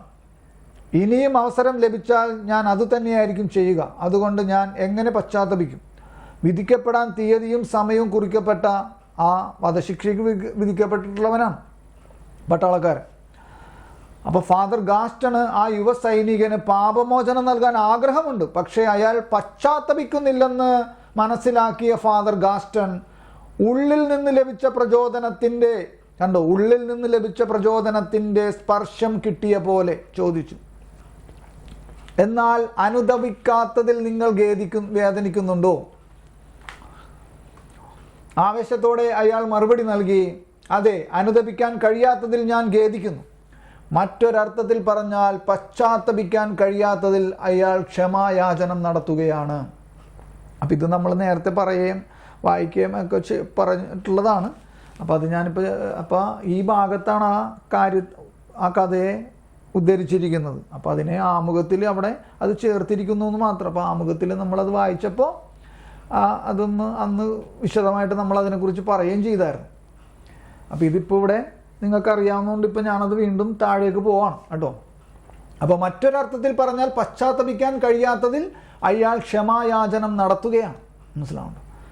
അപ്പോൾ എന്തർത്ഥത്തിലാണ് ഇപ്പോൾ ഈ കഥയൊക്കെ പറയണതെന്ന് അറിയാം ഇവിടെ. അപ്പോൾ നേരത്തെ ഇപ്പോൾ ഫ്രാൻസിസ് മാർപ്പാപ്പയോട് എന്താണ് ചോദിച്ചത്? ഇപ്പോൾ ഈ രണ്ടാമത്തെ ചോദ്യം എന്താണ്? നമ്മൾ പാപികളാണെന്ന് എങ്ങനെ തിരിച്ചറിയും? അപ്പം മാർപ്പാപ്പ പറഞ്ഞു, ഒരാൾ പാപിയാണെന്ന് തിരിച്ചറിയുന്നത് കൃപയാണെന്ന് പറഞ്ഞു. ഇനി മറ്റൊരു കാര്യം എന്താണ്? അങ്ങനെ പാപബോധമില്ലാത്ത ഒരാളോട് താങ്കൾക്ക് എന്താ പറയാനുള്ളത്? എന്ത് പറയും? മനസ്സിലായോ?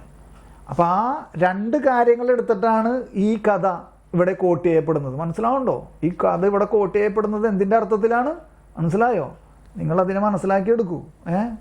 മനസ്സിലായി കാണുമെന്ന് ഞാൻ വിചാരിക്കുന്നു. മനസ്സിലാവുണ്ടോ? അപ്പോൾ ഇത് യഥാർത്ഥത്തിൽ ഇങ്ങനെയാണ്. മനുഷ്യഹൃദയത്തിൽ പ്രവേശിച്ച് കൃപ ചൊരിയാൻ ദൈവത്തിന് എത്രത്തോളം ചെറിയൊരു പഴുതു മതിയെന്ന് കാണിക്കുന്ന ഒരു ഉദാഹരണമാണിത്. കണ്ടോ, മനുഷ്യഹൃദയത്തിൽ പ്രവേശിച്ച് കൃപ ചൊരിയാൻ ദൈവത്തിന് എത്രത്തോളം ചെറിയ ഒരു പഴുതു മതിയെന്ന് കാണിക്കുന്ന ഉദാഹരണമാണിത്. ഈ പട്ടാളക്കാരൻ്റെ കഥ മനസ്സിലായോ? ഒരാളും നഷ്ടപ്പെടാൻ അവിടെ നിന്ന് ആഗ്രഹിക്കുന്നില്ല. അപ്പം അത് ലൂക്കയുടെ സുവിശേഷത്തിൽ 15-ാം അധ്യായത്തിൽ കാണാതെ പോയ ആടിൻ്റെ ഉപമ, കാണാതെ പോയ നാണയത്തിൻ്റെ ഉപമ, ഇതെല്ലാം അവിടെ എന്ത് ചെയ്യുന്നുണ്ട്? പരാമർശിക്കപ്പെടുന്നുണ്ട്. അപ്പോൾ ഒരാളും നഷ്ടപ്പെടാൻ അവിടുന്ന് ആഗ്രഹിക്കുന്നില്ല. അപ്പോൾ ആ ഭാഗത്ത് ഈ സുവിശേഷ ഭാഗത്തിനെല്ലാം കോട്ട് ചെയ്യാവുന്നതാണ്. ശ്രദ്ധിക്കണം കേട്ടോ, ശ്രദ്ധിക്കണേ. നമ്മുടെ പാപങ്ങളെക്കാൾ അനന്തമാണ് അവിടുത്തെ കൃപ. ശ്രദ്ധിച്ചോ, നമ്മുടെ പാപങ്ങളെക്കാൾ അനന്തമാണ് അവിടുത്തെ കൃപ. നമ്മെ സൗഖ്യപ്പെടുത്താനുള്ള അവിടുത്തെ കൈവശമുള്ള ഔഷധം എന്താണ്? നമ്മളെ സൗഖ്യപ്പെടുത്താനുള്ള അവിടുത്തെ കൈവശമുള്ള ഔഷധം എന്താണ്? കരുണ, കൃപ. അതാണ് ആ മരുന്ന്. കൈവശമുള്ള ഔഷധം നമ്മുടെ രോഗത്തേക്കാൾ ശക്തിയേറിയതാണ്. നമ്മുടെ രോഗം എന്താണ്? പാപമാണ്. മനസ്സിലാവുണ്ടോ? നമ്മുടെ രോഗത്തേക്കാൾ ശക്തിയേറിയതാണ്. എന്താണ്? നമ്മെ സൗഖ്യപ്പെടുത്താനുള്ള അവിടുത്തെ കൈവശമുള്ള ഔഷധം നമ്മുടെ രോഗത്തേക്കാൾ ശക്തിയേറിയതാണ്. എന്നിട്ട് പറയാണ് അംബ്രോസിയൻ റീത്തിലെ ഒരു ആമുഖ പ്രാർത്ഥനയിൽ, ആമുഖ പ്രാർത്ഥന എന്ന് പറഞ്ഞാൽ നമ്മൾ നേരത്തെ പറഞ്ഞിട്ടില്ലേ, പ്രീഫേസ് എന്ന് പറയും അല്ലേ? അംബ്രോസിയൻ റീത്തിലെ ഒരു ആമുഖ പ്രാർത്ഥനയിൽ അല്ലെങ്കിൽ സ്തോത്രയാഗ പ്രാർത്ഥനയുടെ ആ ഭാഗത്തിലേക്ക് വരുമ്പോഴുള്ള പ്രാർത്ഥനയാണ് എന്ത്? അതിലേക്ക് വരുന്നതിന് മുൻപുള്ള പ്രാർത്ഥനയാണ് എന്തെന്ന്? ആമുഖ പ്രാർത്ഥന. അംബ്രോസിയൻ റീത്തിലെ ഒരു ആമുഖ പ്രാർത്ഥനയിൽ ഇങ്ങനെ പറയുന്നു: അങ്ങ് ഞങ്ങളുടെ മുറിവുകളിൽ, അതായത് അങ്ങ് ഞങ്ങളുടെ പാപങ്ങളിൽ കുനിഞ്ഞ് ഞങ്ങളെ സൗഖ്യപ്പെടുത്തി. എന്താണ് നമ്മുടെ മുറിവ്? പാപമാണ് നമ്മുടെ മുറിവ്. ഞങ്ങളുടെ മുറിവുകളിൽ കുനിഞ്ഞ് ഞങ്ങളെ സൗഖ്യപ്പെടുത്തി. ഞങ്ങളുടെ ആകുലതകളിൽ ഞങ്ങൾക്ക് ശക്തിയേറിയ മരുന്ന് നൽകി. അപ്പം 3 കാര്യങ്ങളാണ് കേട്ടോ അവിടെ വീണ്ടും പറയണേ. എന്തെന്നാണ്? അംബ്രോസിയൻ റീത്തിലെ ഒരു ആമുഖ പ്രാർത്ഥനയിൽ ഇങ്ങനെ പറയുന്നു: അങ്ങ് ഞങ്ങളുടെ മുറിവുകളിൽ കുനിഞ്ഞ് ഞങ്ങളെ സൗഖ്യപ്പെടുത്തി. ഒന്നാമത്തെ കാര്യം. രണ്ടാമത്തെ കാര്യം എന്താണ്? ഞങ്ങളുടെ ആകുലതകളിൽ ഞങ്ങൾക്ക് ശക്തിയേറിയ മരുന്ന് നൽകി. രണ്ടാമത്തെ കാര്യം. മൂന്നാമത്തെ കാര്യം എന്താണ്? ഞങ്ങളുടെ തെറ്റുകളേക്കാൾ വലിയ കരുണ. ഞങ്ങളുടെ തെറ്റുകളേക്കാൾ വലിയ കരുണ അവിടുന്ന് ഞങ്ങളോട് കാണിച്ചു. എന്താണ് മൂന്നാമത്തെ കാര്യം? ഞങ്ങളുടെ തെറ്റുകളേക്കാൾ വലിയ കരുണ അവിടുന്ന് ഞങ്ങളോട് കാണിച്ചു. എന്നിട്ട് പറയാണ്, ഈ വിധത്തിൽ പാപം പോലും അങ്ങയുടെ അജേയമായ സ്നേഹത്താൽ ഞങ്ങളെ ദിവ്യമായ ജീവിതത്തിലേക്ക് ഉയർത്താൻ സഹായിച്ചു. എന്ന് പറഞ്ഞാൽ ഈ പാപം പോലും, മനസ്സിലാവുണ്ടോ, ഞങ്ങളെ ദിവ്യമായ ജീവിതത്തിലേക്ക്, വിശുദ്ധമായ ജീവിതത്തിലേക്ക് ഉയർത്താൻ സഹായിച്ചു.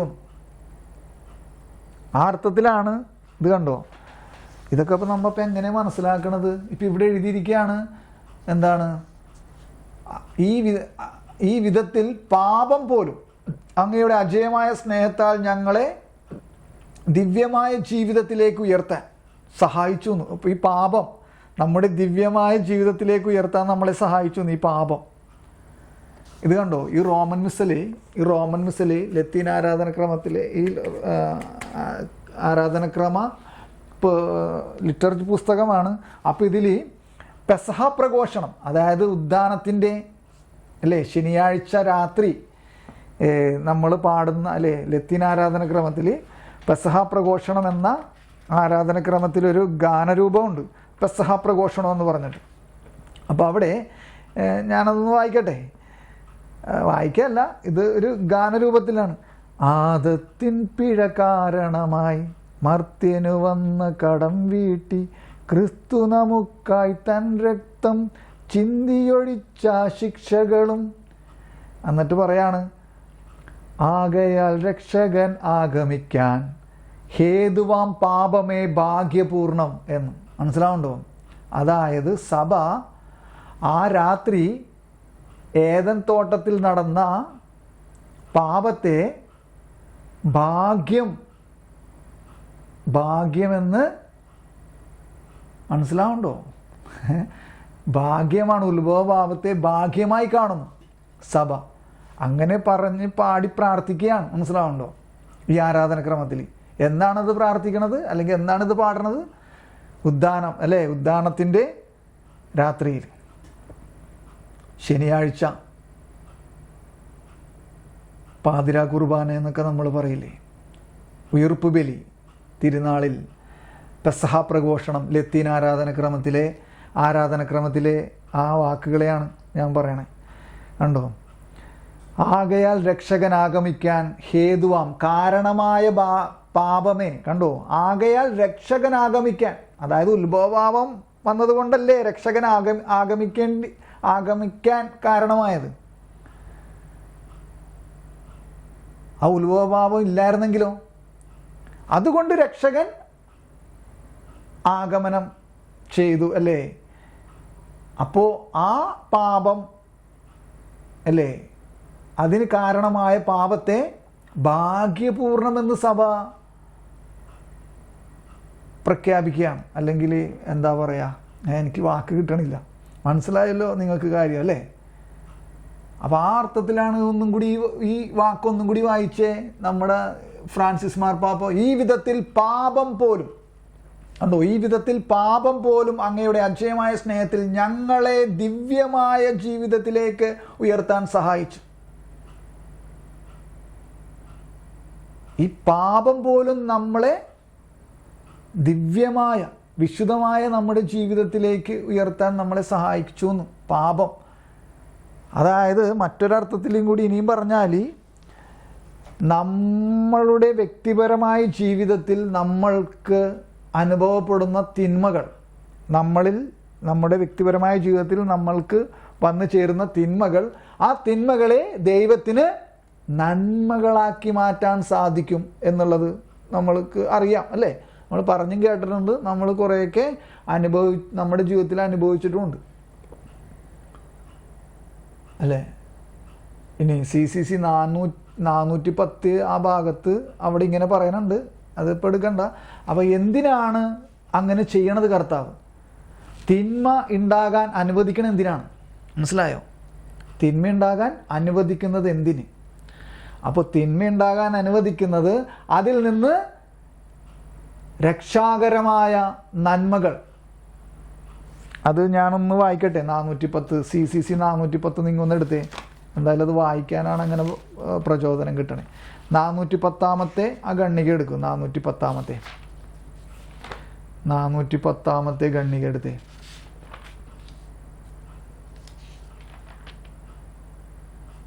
നാനൂറ്റി 412 കേട്ടോ, 412. അപ്പം ഞാനതൊന്ന് വായിക്കാൻ പോകണേ. നിങ്ങളത് അവിടെ നോക്കിക്കോട്ടോ. ഞാനൊന്ന് ഓടിച്ച് വായിക്കാൻ പോവാണ്. അപ്പോൾ ഇത് ഇത്രയും പറഞ്ഞ സ്ഥിതിക്ക് അതൊന്നും കൂടി ഒന്ന് എടുത്ത് വായിച്ചാലാണ് നിങ്ങൾക്ക് അതിൻ്റെ ആ ഒരു സാരാംശം അല്ലെങ്കിൽ അതിൻ്റെ ഒരു കണ്ടന്റ് കിട്ടുക. എന്നാൽ എന്തുകൊണ്ടാണ് ആദിമ മനുഷ്യനെ പാപം ചെയ്യുന്നതിൽ നിന്ന് ദൈവം തടയാതിരുന്നത്? കണ്ടോ, എന്തുകൊണ്ടാണ് ആദിമ മനുഷ്യനെ, അതായത് ആദത്തെയും ഹവ്വയെയും ദൈവത്തിന് തടയാമായിരുന്നല്ലോ ആ ഉത്ഭവ പാപത്തിൽ നിന്നും. എന്തുകൊണ്ട് തടഞ്ഞില്ല?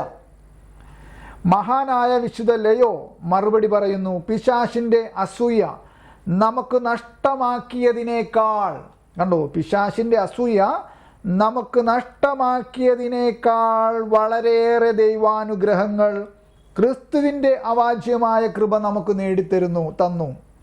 തന്നിരിക്കുന്നു.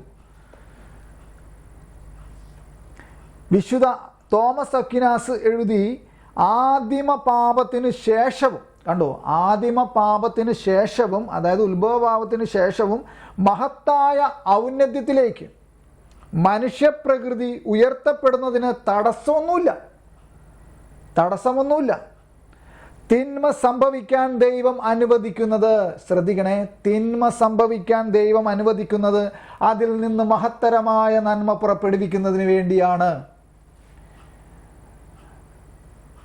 ഈ രഹസ്യം എനിക്ക് മനസ്സിലായത് 2015 അന്നാണ് ഞാൻ ഇരുട്ടത്ത് എൻ്റെ വീടിൻ്റെ, അന്ന് ഈ വീട് വെച്ചിട്ടില്ല, പഴയ വീടിൻ്റെ ബാക്കിൽ പോയിട്ട് ഇരുട്ടത്ത് പോയിട്ട് ഞാൻ എന്ത് ചെയ്തു? തുള്ളിച്ചാടിയത്. മനസ്സിലായോ? തുള്ളിച്ചാടി ഇരുട്ടത്ത് പോയി നിന്നിട്ട്.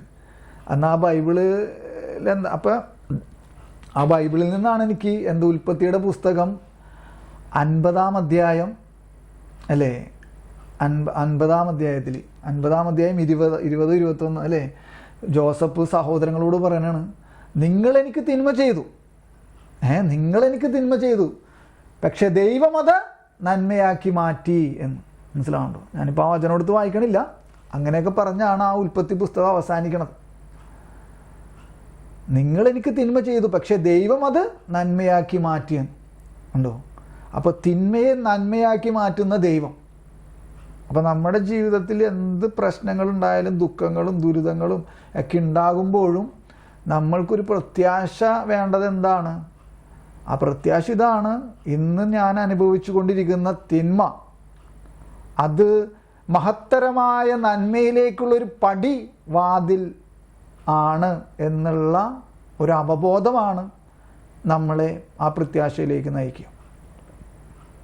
അപ്പം അത് ചിലപ്പോൾ ഇത്തിരി ബുദ്ധിമുട്ടാണ്. പക്ഷേ എനിക്ക് നമുക്കത് അനുഭവിച്ച് വരുമ്പോൾ കുറച്ച് തഴമ്പ് പോലെ ആവില്ലേ? നമ്മൾ പറയില്ലേ, ഇപ്പം കയ്യിൽ തഴമ്പായി എന്നൊക്കെ പറയില്ലേ, ചെയ്ത് എന്നതുപോലെ അത് മനസ്സിലായ ആ രഹസ്യം മനസ്സിലായി കഴിയുമ്പോൾ പിന്നെ നമുക്ക് ആ പ്രത്യാശയിലേക്ക് കടന്നു വരാൻ പറ്റും കേട്ടോ. ഓൾമോസ്റ്റ് എനിക്ക് ആ ഒരു രഹസ്യം എനിക്ക് മനസ്സിലായിട്ടുണ്ടെന്ന് എനിക്ക് എൻ്റെ നെഞ്ചത്ത് കൈവച്ച് പറയാൻ പറ്റും. കാരണം മനുഷ്യൻ എന്നുള്ള നിലക്ക് ഇപ്പം പെട്ടെന്നൊരു തിന്മ വരുമ്പോൾ അയ്യോ എന്നുള്ള ഒരു ചിന്ത നമ്മുടെ ഉള്ളിൽ വരും.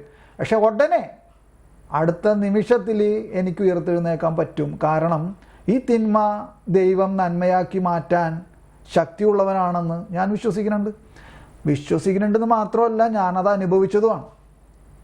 നിങ്ങളെല്ലാവരും അത് അനുഭവിച്ചിട്ടുണ്ട്, ഈ ഭൂമിയിലെല്ലാവരും. മനസ്സിലാവണ്ടോ? പക്ഷെ നമുക്കത് ആ രഹസ്യം നമുക്കത് പിടികിട്ടിയിട്ടില്ല, അത് പിടികിട്ടുന്നില്ല. ആ പിടികിട്ടുന്നിടത്താണ് അത് ആവൃതമായിരിക്കുന്ന അവസ്ഥ അനാവൃതമാകുന്നത്. ആ രഹസ്യം അനാവൃതമാകും. മനസ്സിലാവുണ്ടോ? പിടികിട്ടണം നമുക്ക്. മനസ്സിലായോ? അപ്പോൾ ദൈവം തിന്മ, അപ്പോൾ ഇപ്പം ഒരു പിശാച് വന്നിട്ട് ഇപ്പം നമ്മളെ ആക്രമിക്കാൻ നോക്കുകയാണ്. അങ്ങനെ ആക്രമിക്കാൻ അവന് പറ്റില്ല. മനസ്സിലാവുണ്ടോ? അങ്ങനെ ആക്രമിക്കണമെന്നുണ്ടെങ്കിൽ ആരുടെ പെർമിഷൻ വേണം? പെർമിഷൻ ഉണ്ടെങ്കിലേ പറ്റുള്ളൂ എന്നുള്ളത് ജോബിൻ്റെ കാര്യത്തിൽ നമ്മൾ കറക്റ്റായിട്ട് മനസ്സിലാക്കണമെന്നതാണ് വിശുദ്ധ ഗ്രന്ഥത്തിൽ. പെർമിഷൻ വേണം. ഒരു പിശാചിന് ഒരാത്മാവിനെ ശല്യപ്പെടുത്തണമെന്നുണ്ടെങ്കിൽ എന്ത് വേണം? പെർമിഷൻ, അനുവാദം. ആരുടെ അനുവാദം? സൃഷ്ടാവിൻ്റെ അനുവാദം വേണം. യേശുക്രിസ്തുവിൻ്റെ അനുവാദം ഇല്ലാണ്ട് ഒരു പിശാചിനും ഒരാത്മാവിനെയും തൊടാൻ പറ്റില്ല. അപ്പോൾ അവൻ പെർമിഷൻ കൊടുക്കണുണ്ടെങ്കിലോ അപ്പോൾ അതിലെന്തോ ഒരു കാര്യമില്ലേ, എന്തോ ഒരു ഗുട്ടൻസ് ഉണ്ടാവില്ലേ?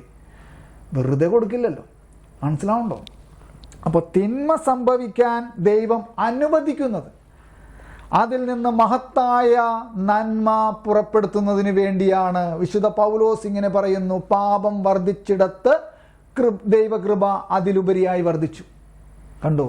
പാപം വർദ്ധിച്ചിടത്ത് ദൈവകൃപ അതിലുപരിയായി വർദ്ധിച്ചു എന്ന് പറഞ്ഞാൽ ഈ ഉത്ഭവഭാവം ഉണ്ടായതുകൊണ്ടാണ് രക്ഷകൻ ആഗമിക്കാൻ കാരണമായത്. എന്ത് കാരണമായി? പാപം, ഉത്ഭവഭാവം കാരണമായി. റോമൻ ആരാധനക്രമത്തിലും ആഹ്ലാദ ഗീതത്തിൽ നാം ഇങ്ങനെ, ആ ഗാനമാണ് നമ്മളിപ്പോൾ ആലപിച്ചത്. മനസ്സിലാവുണ്ടോ? ഈ CCCയിൽ നിങ്ങൾ കണ്ടോ? റോമൻ ആരാധനക്രമത്തിലും ആഹ്ലാദ ഗീതത്തിൽ നാം ഇങ്ങനെ ആലപിക്കുന്നു, ഭാഗ്യകാരണമായ അപരാധമേ. കണ്ടോ? ഭാഗ്യകാരണമായ അപരാധം എന്ന് പറഞ്ഞാൽ ആ ഉത്ഭവഭാവത്തെയാണ് പറയണത്. ഭാഗ്യകാരണമായ അപരാധമേ, ഇത്ര മഹാനായ ഒരു രക്ഷകനെ നീ ഞങ്ങൾക്ക് നേടിത്തന്നല്ലോ. കണ്ടോ? ശരിക്കും ആ ഖണ്ഡിക വായിക്കാണ്ട് പോയതാണ്. ഞാൻ വായിക്കാണ്ട് പോകാമെന്ന് വിചാരിച്ചതാണ്. പക്ഷേ ഞാനിപ്പോൾ വായിച്ച ആ റോമൻ മിസ്സല്ല അതേ കാര്യം തന്നെ ഈ ഖണ്ഡികയിൽ എഴുതിയിരിക്കണുണ്ടോ? ഞാനത് ശ്രദ്ധിച്ചിരുന്നില്ല.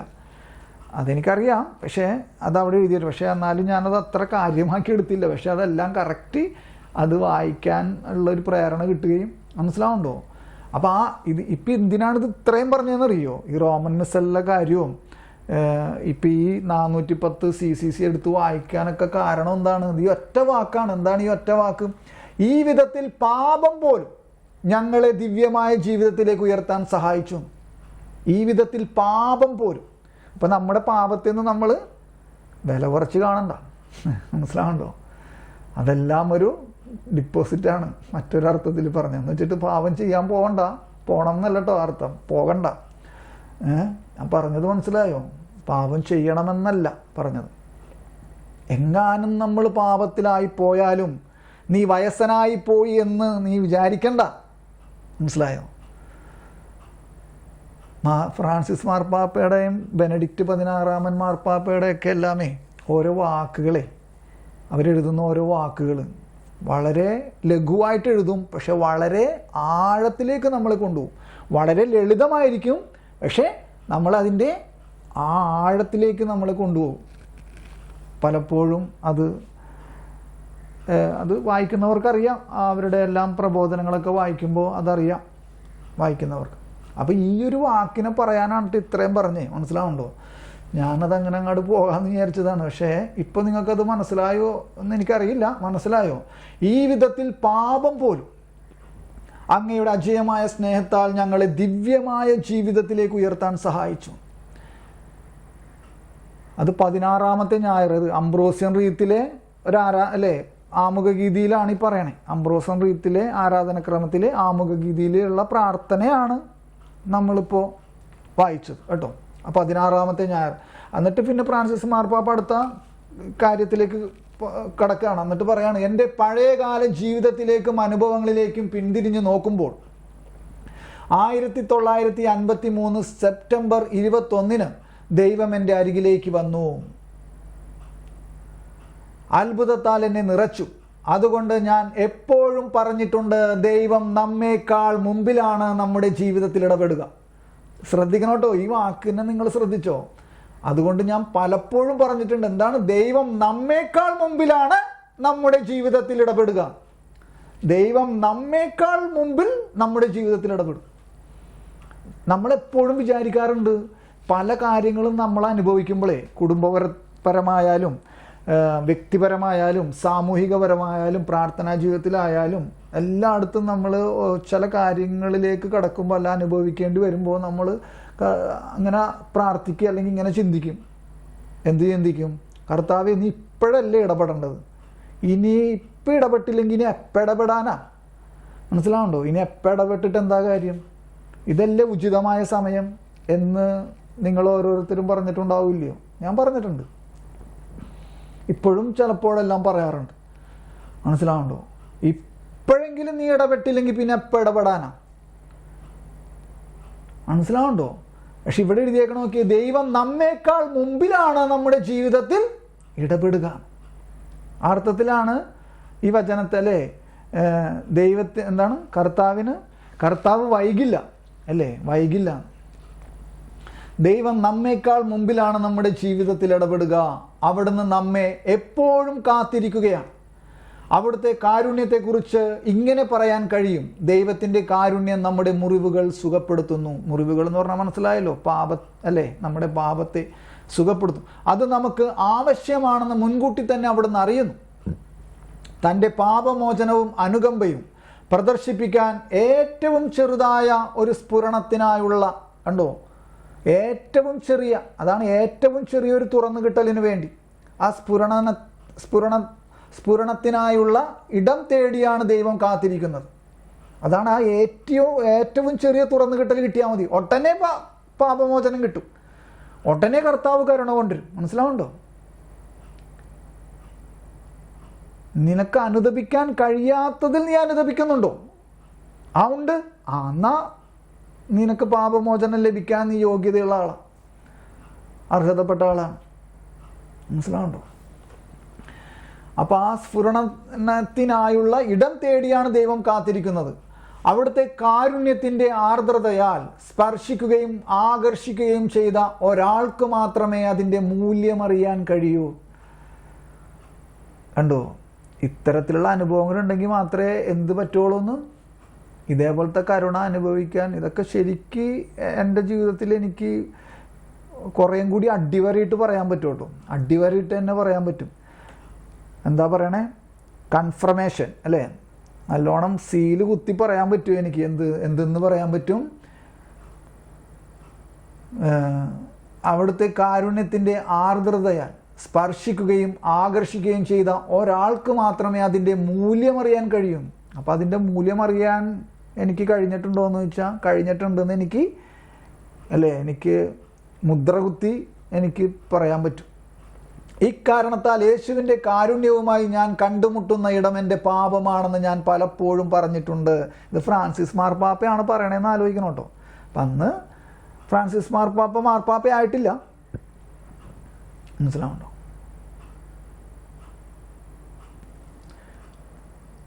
ഇക്കാരണത്താൽ യേശുവിൻ്റെ കാരുണ്യവുമായി എന്ന് ഈ അഭിമുഖം നടത്തുമ്പോൾ ഫ്രാൻസിസ് മാർപ്പാപ്പയാണ്. ഇക്കാരണത്താൽ യേശുവിൻ്റെ കാരുണ്യവുമായി ഞാൻ കണ്ടുമുട്ടുന്ന ഇടം എൻ്റെ പാപമാണെന്ന് ഞാൻ പലപ്പോഴും പറഞ്ഞിട്ടുണ്ട്. അതായത് ഫ്രാൻസിസ് മാർപ്പാപ്പ പറയാണ്, ഞാൻ ദൈവത്തിൻ്റെ കരുണയെ കണ്ടുമുട്ടുന്നതേ എൻ്റെ പാപത്തിലാണ്. മനസ്സിലായോ? ഇപ്പോൾ ആ പറഞ്ഞ വാക്കിനെ, നമ്മളിപ്പോൾ വായിച്ച വാക്കിനെ ഞാൻ കുറച്ചുകൂടി വളരെ നമുക്ക് മനസ്സിലാണ്. ഇക്കാരണത്താൽ യേശുവിൻ്റെ കാരുണ്യവുമായി ഞാൻ കണ്ടുമുട്ടുന്ന ഇടം ആ ഇടം എന്താണ്? എൻ്റെ പാപമാണെന്ന് ഞാൻ പലപ്പോഴും പറഞ്ഞിട്ടുണ്ട്. കണ്ടോ? ആ ഇടം ദൈവത്തിൻ്റെ കരുണയെ കാണുന്നത്, ആ സ്ഥലം എൻ്റെ പാപമാണ്. മനസ്സിലാവുണ്ടോ? അപ്പോൾ ആ പാപമില്ലായിരുന്നെങ്കിലോ ദൈവത്തിൻ്റെ ഈ കരുണയെ കണ്ടുമുട്ടാൻ സാധിക്കുമായിരുന്നു. മനസ്സിലാവുണ്ടോ? ഭാഗ്യകാരണമായ അപരാധമേ. മനസ്സിലായോ? ഇക്കാരണത്താൽ യേശുവിൻ്റെ കാരുണ്യവുമായി ഞാൻ കണ്ടുമുട്ടുന്ന ഇടം എൻ്റെ പാപമാണെന്ന് ഞാൻ പലപ്പോഴും പറഞ്ഞിട്ടുണ്ട്. അവിടുത്തെ കരുണയുള്ള ആശ്ലേഷം നിങ്ങൾക്ക് അനുഭവപ്പെടുമ്പോൾ, നിങ്ങളെ ആലിംഗനം ചെയ്യാനായി അവിടുത്തെ അനുവദിക്കുമ്പോൾ നിങ്ങൾ തരളിതരാക്കപ്പെടും. അപ്പോഴാണ് നമ്മുടെ ജീവിതം മാറിമറിയുക. അപാരവും അപ്രതീക്ഷിതവുമായ കൃപയോട് പ്രതികരിക്കാൻ അപ്പോഴാണ് നാം ശ്രമിക്കുക. ഈ സമ്മാനം നമ്മുടെ കണ്ണുകളിൽ അന്യായമായി അനുഭവപ്പെടാം. കണ്ടോ? ഈ സമ്മാനം നമ്മുടെ കണ്ണുകളിൽ എന്ന് പറഞ്ഞാൽ നമ്മൾ ഇതിന് അർഹതപ്പെട്ടതാണോ? അന്യായമായി തോന്നാന്ന് പറയണത് നമ്മുടെ കണ്ണുകളിൽ എന്തുകൊണ്ടാ? സിമ്പിളായിട്ട് നമുക്ക് മനസ്സിലാക്കാൻ പറ്റണത് എന്താ? അന്യായമായി തോന്നാം. അർഹതപ്പെട്ടതാണോ നമുക്ക് കിട്ടുന്നത്? ഈ കരുണ നമുക്ക് അർഹതപ്പെട്ടതാണോ? ശരിക്ക് അല്ല. പക്ഷെ ദൈവത്തെ സംബന്ധിച്ച് ആ കരുണ നമുക്ക് ലഭിക്കാനും അത് തരാനും അവൻ കാത്തിരിക്കുകയും അവൻ അത് നമുക്ക് തരികയും ചെയ്യും. അപ്പം നമ്മളെ സംബന്ധിച്ചത് അന്യായമാണ്, നമ്മളെ സംബന്ധിച്ചത് നമുക്ക് ലഭിക്കേണ്ടതല്ല. മനസ്സിലാവുണ്ടോ? അതാണ് ദൈവിക നീതി. ദൈവത്തിൻ്റെ നീതിയും ലോകത്തിൻ്റെ നീതിയും തമ്മിലുള്ള വ്യത്യാസം അതാണ്. ലോകനീതിയും ദൈവനീതിയും. ലോകത്തിൻ്റെ നീതി എന്താണ്? കുറ്റം ചെയ്തവനെ ശിക്ഷിക്കുക. ദൈവനീതി എന്താണ്? കുറ്റം ചെയ്തവനെ രക്ഷിക്കുക. മനസ്സിലാവുണ്ടോ? അതാണ് ലോകനീതിയും ദൈവനീതിയും തമ്മിലുള്ള, ഈ രണ്ട് നീതിയും തമ്മിലുള്ള വ്യത്യാസം. രണ്ട് നീതിയാണ് ഈ ഭൂമിയിലുള്ളത്. ഒന്ന് ലോകനീതി, പിന്നെയുള്ളതാണ് ദൈവനീതി. അപ്പോൾ ദൈവനീതി എന്താണ്? അത് നമ്മുടെ ലോകനീതിയെ സംബന്ധിച്ച് നോക്കുമ്പോൾ ഇപ്പൊ കുറച്ചും കൂടി ഇതാവല്ലേ. നോക്കിയേ, എന്തെന്നാണ്? ഈ സമ്മാനം നമ്മുടെ കണ്ണുകളിൽ അന്യായമായി അനുഭവപ്പെടാം. അതെന്തുകൊണ്ടാണ് അങ്ങനെ അനുഭവപ്പെടാമെന്ന് പറയണത്? അത് ലോകത്തിൻ്റെ നീതിയിൽ നോക്കുകയാണെങ്കിൽ ഈ സമ്മാനം നമ്മുടെ കണ്ണുകളിൽ അന്യായമായി നമുക്ക് തോന്നും. ഈ കരുണയൊക്കെ കിട്ടേണ്ട ആളാണോ ഇവൻ? മനസ്സിലായി? ഈ കരുണയൊക്കെ, ഇത്രയും കരുണയൊക്കെ ഇവന് കിട്ടേണ്ടതുണ്ടോ? ഇവൻ്റെ പ്രവർത്തിക്കനുസരിച്ച് ഇവന് നരകം കിട്ടേണ്ടതല്ലേ? മനസ്സിലായോ? പക്ഷേ കർത്താവ് പറയാണ്, നീ നരകത്തിൽ പോകാനല്ല ഞാൻ നിന്നെ സൃഷ്ടിച്ചത്. മനസ്സിലായോ? അതാണ് ഈ സമ്മാനം നമ്മുടെ കണ്ണുകളിൽ അന്യായമായി അനുഭവപ്പെടാമെന്ന് പറയണത്. നമ്മുടെ പാപങ്ങളെക്കുറിച്ചും നമ്മുടെ തെറ്റുകളെക്കുറിച്ചും നമ്മുടെ നിഷേധങ്ങളെക്കുറിച്ചും. കണ്ടോ? ശ്രദ്ധിക്കണം കേട്ടോ. കോമ ഇട്ട് എഴുതി പോയിരിക്കുകയാണ്. അപ്പോൾ എന്തൊക്കെയാണ് പറഞ്ഞത്? നമ്മുടെ പാപങ്ങളെക്കുറിച്ച് ഒന്ന്, നമ്മുടെ തെറ്റുകളെക്കുറിച്ച് രണ്ട്, മൂന്നാമത് നമ്മുടെ നിഷേധങ്ങളെക്കുറിച്ചും, നാലാമത്തത് നമ്മുടെ നികൃഷ്ടതകളെക്കുറിച്ചും. കണ്ടോ? 4 കാര്യങ്ങൾ വീണ്ടും പറഞ്ഞിട്ട് പറയാണ്, ഇതെല്ലാം അറിയാവുന്ന ദൈവത്തിൻ്റെ മുമ്പിലാണ് നാം നിൽക്കുന്നത്. കണ്ടോ? നമ്മൾ ഒരുവിധം ട്രാൻസ്പെറൻറ്റ് അല്ലേ, ഒരു സുതാര്യമായ രീതിയിൽ കർത്താവിന് നമ്മളെ അറിയാം അല്ലേ. മനസ്സിലാവുണ്ടോ? ഒരു എക്സ്റേ ഒരു സ്കാൻ ചെയ്യുമ്പോൾ ആ രശ്മികൾ നമ്മുടെ ഉള്ളിൽ കൂടി കടന്നു പോകുന്നത് പോലെ എന്നതുപോലെ ദൈവത്തിന് നമ്മളറിയാം. അങ്ങനെ എല്ലാം അറിയുന്ന ഒരാളുടെ, നമ്മളെക്കുറിച്ച് അറിയുന്ന ഒരാളുടെ മുമ്പിലാണ് നാം നിൽക്കണമെന്ന്. എന്നിട്ടും നമുക്ക് വേണ്ടി കാത്തിരിക്കുകയാണ്. കണ്ടോ? എന്നിട്ടും നമുക്ക് വേണ്ടി കാത്തിരിക്കണം. മനസ്സിലായി? എന്നിട്ടും നമുക്ക് വേണ്ടി കാത്തിരിക്കുകയാണ്. പൂർണ്ണമായി തന്നെ നമുക്കായി സ്വയം നൽകാനായി തന്നെ. ശ്രദ്ധിക്കണം കേട്ടോ, പൂർണ്ണമായി തന്നെ, അതായത് പൂർണ്ണമായി യേശുവിനെ നമുക്കായി സ്വയം നൽകാനായി തന്നെ. അത് ശരിക്ക് വിശുദ്ധ കുർബാന എന്ന കൂദാശയിലാണ് അതിൻ്റെ യാഥാർത്ഥ്യമായിട്ടുള്ള ആ ഒരു അവസ്ഥ. പൂർണ്ണമായി തന്നെ നൽകുന്നത്. കണ്ടോ? അങ്ങനെ നമ്മെ വീണ്ടെടുക്കാൻ കണ്ടോ, അങ്ങനെ സ്വയം തന്നെ നൽകിക്കൊണ്ട് നമ്മെ വീണ്ടെടുത്തവൻ. ഇങ്ങനൊരു ദൈവം വേറെ എവിടെയുണ്ട്? ഇങ്ങനൊരു ദൈവം വേറെ എവിടെയുണ്ട്? മാർഷലിൻ്റെ നോവലിലെ സന്ദർഭം, നമ്മൾ നേരത്തെ ആ പറഞ്ഞ പട്ടാളക്കാരൻ പശ്ചാത്തപിക്കാൻ സാധിക്കുന്നില്ല എന്ന് പറഞ്ഞല്ലോ. അപ്പോൾ വീണ്ടും അത് പറയണം. മാർഷലിൻ്റെ നോവലിലെ സന്ദർഭം ഓർമ്മിക്കുക. സമാനമായൊരു ആശയത്തിലേക്കാണ് എൻ്റെ ചിന്തകളും നീങ്ങുന്നത്. ഇനി ശ്രദ്ധിക്കണം കേട്ടോ, വളരെ നിസാരമായ വാക്കുകളും എന്നാൽ വളരെ ആഴങ്ങളിലേക്ക് നമ്മളെ അഗാധതയിലേക്ക് നമ്മളെ കൊണ്ടുപോകുന്ന വാക്കുകളാണ്. എന്താണ്? നിയമപരമായ പരമാവധി എന്ന നിലയിലല്ല, പകരം ഒരു കാര്യത്തിൽ സംശയമുള്ളപ്പോൾ. ശ്രദ്ധിക്കണം കേട്ടോ, ഇത് നമ്മളെ സംബന്ധിച്ച് വളരെ അർത്ഥപൂർണമായ വാക്കുകളാണ്. നമ്മൾ ഗ്രഹിക്കേണ്ട വാക്കുകളാണ്. എന്തെന്നാണ്? നിയമപരമായ പരമാവധി എന്ന നിലയിലല്ല, പകരം ഒരു കാര്യത്തിൽ സംശയമുള്ളപ്പോൾ വിധിക്കപ്പെടാനുള്ളവൻ്റെ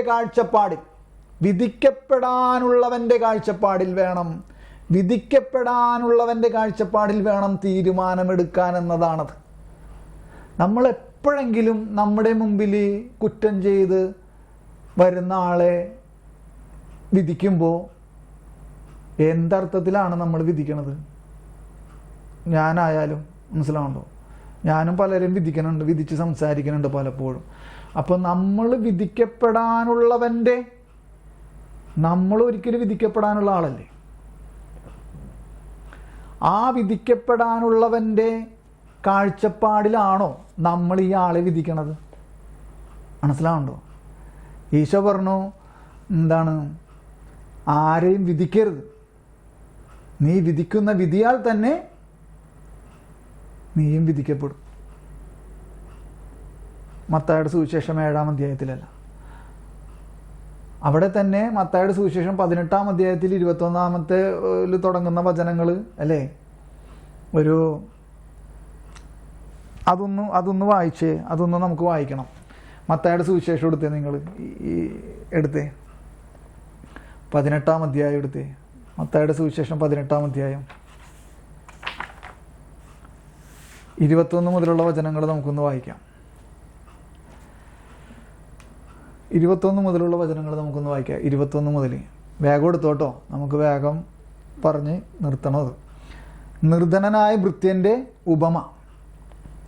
അപ്പോൾ പത്രോസ് അടുത്ത് വന്ന് അവനോട് ചോദിച്ചു, കർത്താവേ, എൻ്റെ സഹോദരൻ എന്നോട് തെറ്റ് ചെയ്താൽ എത്ര പ്രാവശ്യം ഞാൻ അവനോട് ക്ഷമിക്കണം? 7 പ്രാവശ്യമോ? യേശു അരുൾ ചെയ്തു, 7 അല്ല 70 പ്രാവശ്യം എന്ന് ഞാൻ നിന്നോട് പറയുന്നു. അപ്പോൾ 70 പ്രാവശ്യം എന്നൊക്കെ പറയുമ്പോൾ ചിലവർ വ്യാഖ്യാനിക്കാൻ ഗുണിച്ചിട്ടൊക്കെ വ്യാഖ്യാനിക്കണത് ഞാൻ അങ്ങനെ കേട്ടിട്ടുണ്ട്. 70 പ്രാവശ്യം ഗുണിച്ചിട്ട് അങ്ങനെയൊക്കെ പറഞ്ഞ് കേട്ടിട്ടുണ്ട്. അപ്പോൾ ഇവിടെ ഇതിൻ്റെ ഈ പഠന ബൈബിളിൽ അതിൻ്റെ അടിക്കുറിപ്പിൽ തന്നെ അതിൻ്റെ വ്യാഖ്യാനങ്ങൾ എഴുതിയിട്ടുണ്ട്. അപ്പം നമ്മിപ്പോൾ അതിലോട്ട് പോകണില്ല. ഒറ്റ വാക്കിൽ പറയുകയാണെങ്കിൽ എന്താണ്? 70 പ്രാവശ്യം എന്ന് പറഞ്ഞാൽ എപ്പോഴെല്ലാം നമ്മളോട് ആരെല്ലാം എപ്പോഴെല്ലാം നമ്മളോട് തെറ്റ് ചെയ്യുന്നു അപ്പോഴെല്ലാം നമ്മൾ ക്ഷമിക്കണം എന്നാണ് അതിനർത്ഥം. മനസ്സിലാവുന്നുണ്ടോ? അപ്പോൾ അതവിടെ നിൽക്കട്ടെ, നമുക്ക് നമ്മുടെ കാര്യത്തിലേക്ക് വരാം. അപ്പോൾ ഇപ്പം എന്തിനാണിത് വായിക്കണേന്നറിയോ? എന്തിനാ വായിക്കണേ? ഒരു കാര്യത്തിൽ സംശയമുള്ളപ്പോൾ വിധിക്കപ്പെടാനുള്ളവൻ്റെ കാഴ്ചപ്പാടിൽ വേണം തീരുമാനമെടുക്കാൻ എന്നതാണ്. അപ്പം വിധിക്കപ്പെടാനുള്ളവൻ്റെ കാഴ്ചപ്പാട് നമുക്കുണ്ടോ എന്നാണ്. അതിനാണ് ഈ കഥ വായിക്കണേ. മനസ്സിലാവുണ്ടോ? യേശു അരുൾ ചെയ്തു 770 പ്രാവശ്യം ഞാൻ നിന്നോട് പറയുന്നു, സ്വർഗരാജ്യം തൻ്റെ സേവകന്മാരുടെ കണക്കു തീർക്കാൻ ആഗ്രഹിച്ച ഒരു രാജാവിന് സദൃശം.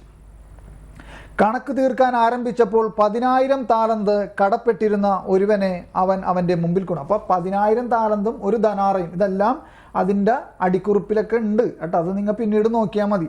10,000 താലന്ത് എന്ന് പറഞ്ഞാൽ എത്രത്തോളം ഉണ്ടെന്നും ഒരു ധനാറ എന്തോരം ഉണ്ടെന്നൊക്കെ ഉള്ളത്, അല്ലെങ്കിൽ ഒരു 100 ധനാറ എന്നുള്ളത്. അപ്പോൾ അതിലോട്ട് ഇപ്പം ഞാൻ പോകണില്ല, കാരണം നമ്മുടെ ഒരു പോയിന്റ് മാത്രം ഞാനത് ഇവിടെ അവതരിപ്പിക്കാനാണ്. 10,000 താലന്ത് കടപ്പെട്ടിരുന്ന ഒരുവനെ അവർ അവൻ്റെ മുമ്പിൽ കൊണ്ടുവന്നു. അവനത് വീട്ടാൻ നിർവാഹമില്ലാതിരുന്നത് കൊണ്ട് അവനെയും ഭാര്യയെയും മക്കളെയും അവനുള്ള സമസ്തവും വിറ്റ് കടം വീട്ടാൻ യജമാനൻ കൽപ്പിച്ചു. അതിനാൽ സേവകൻ വീണ് പ്രണമിച്ചുകൊണ്ട് പറഞ്ഞു, പ്രഭോ, എനിക്ക് സാവകാശം തരണമേ, ഞാൻ നിനക്കെല്ലാം തന്ന് വീട്ടിക്കൊള്ളാം. അപ്പോൾ ഈ എല്ലാം തന്ന് വീട്ടിക്കൊള്ളാം എന്ന് പറയുമ്പോൾ ഈ 10,000 താലന്ത് വീട്ടാൻ പറ്റില്ല. മനസ്സിലാവുണ്ടോ? അത്രമാത്രം നമ്മൾ മനസ്സിലാക്കണം കേട്ടോ. അത് അയാൾക്ക് വീട്ടാൻ പറ്റില്ല, ആ കടം വീട്ടാൻ പറ്റില്ല. മനസ്സിലാവുണ്ടോ? ആ സേവകൻ്റെ യജമാനൻ കരുണ തോന്നി അവനെ വിട്ടയക്കുകയും കടം ഇളവ് ചെയ്തു കൊടുക്കുകയും ചെയ്തു.